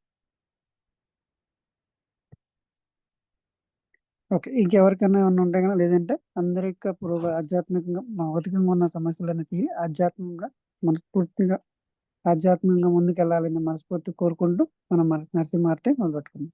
కనకాలి మాతాజీ, నరసింహార్తి. హరే కృష్ణ ప్రభుజీ. ఉగ్రం వీరం మహావిష్ణుం జ్వలంతం సర్వతోముఖం నృసింహం భీషణం భద్రం మృత్యోర్ముర్చోర్నమామ్యహం. ఉగ్రం వీరం మహావిష్ణుం జ్వలంతం సర్వతోముఖం నృసింహం భీషణం భద్రం మృత్యోర్ముర్చోర్నమామ్యహం. ఉగ్రం వీరం మహావిష్ణుం జ్వలంతం సర్వతోముఖం నృసింహం భీషణం భద్రం మృత్యోర్ముర్చోర్నమామ్యహం. నమస్తే నరసింహాయ ప్రహ్లాద దాయినే. నమస్తే నరసింహాయ ప్రహ్లాద దాయినే. హిరణ్యకశిపోర్వాచ శిలాటంకనకాలయే. హిరణ్యకశిపోర్వాచ శిలాటంకనకాలయే.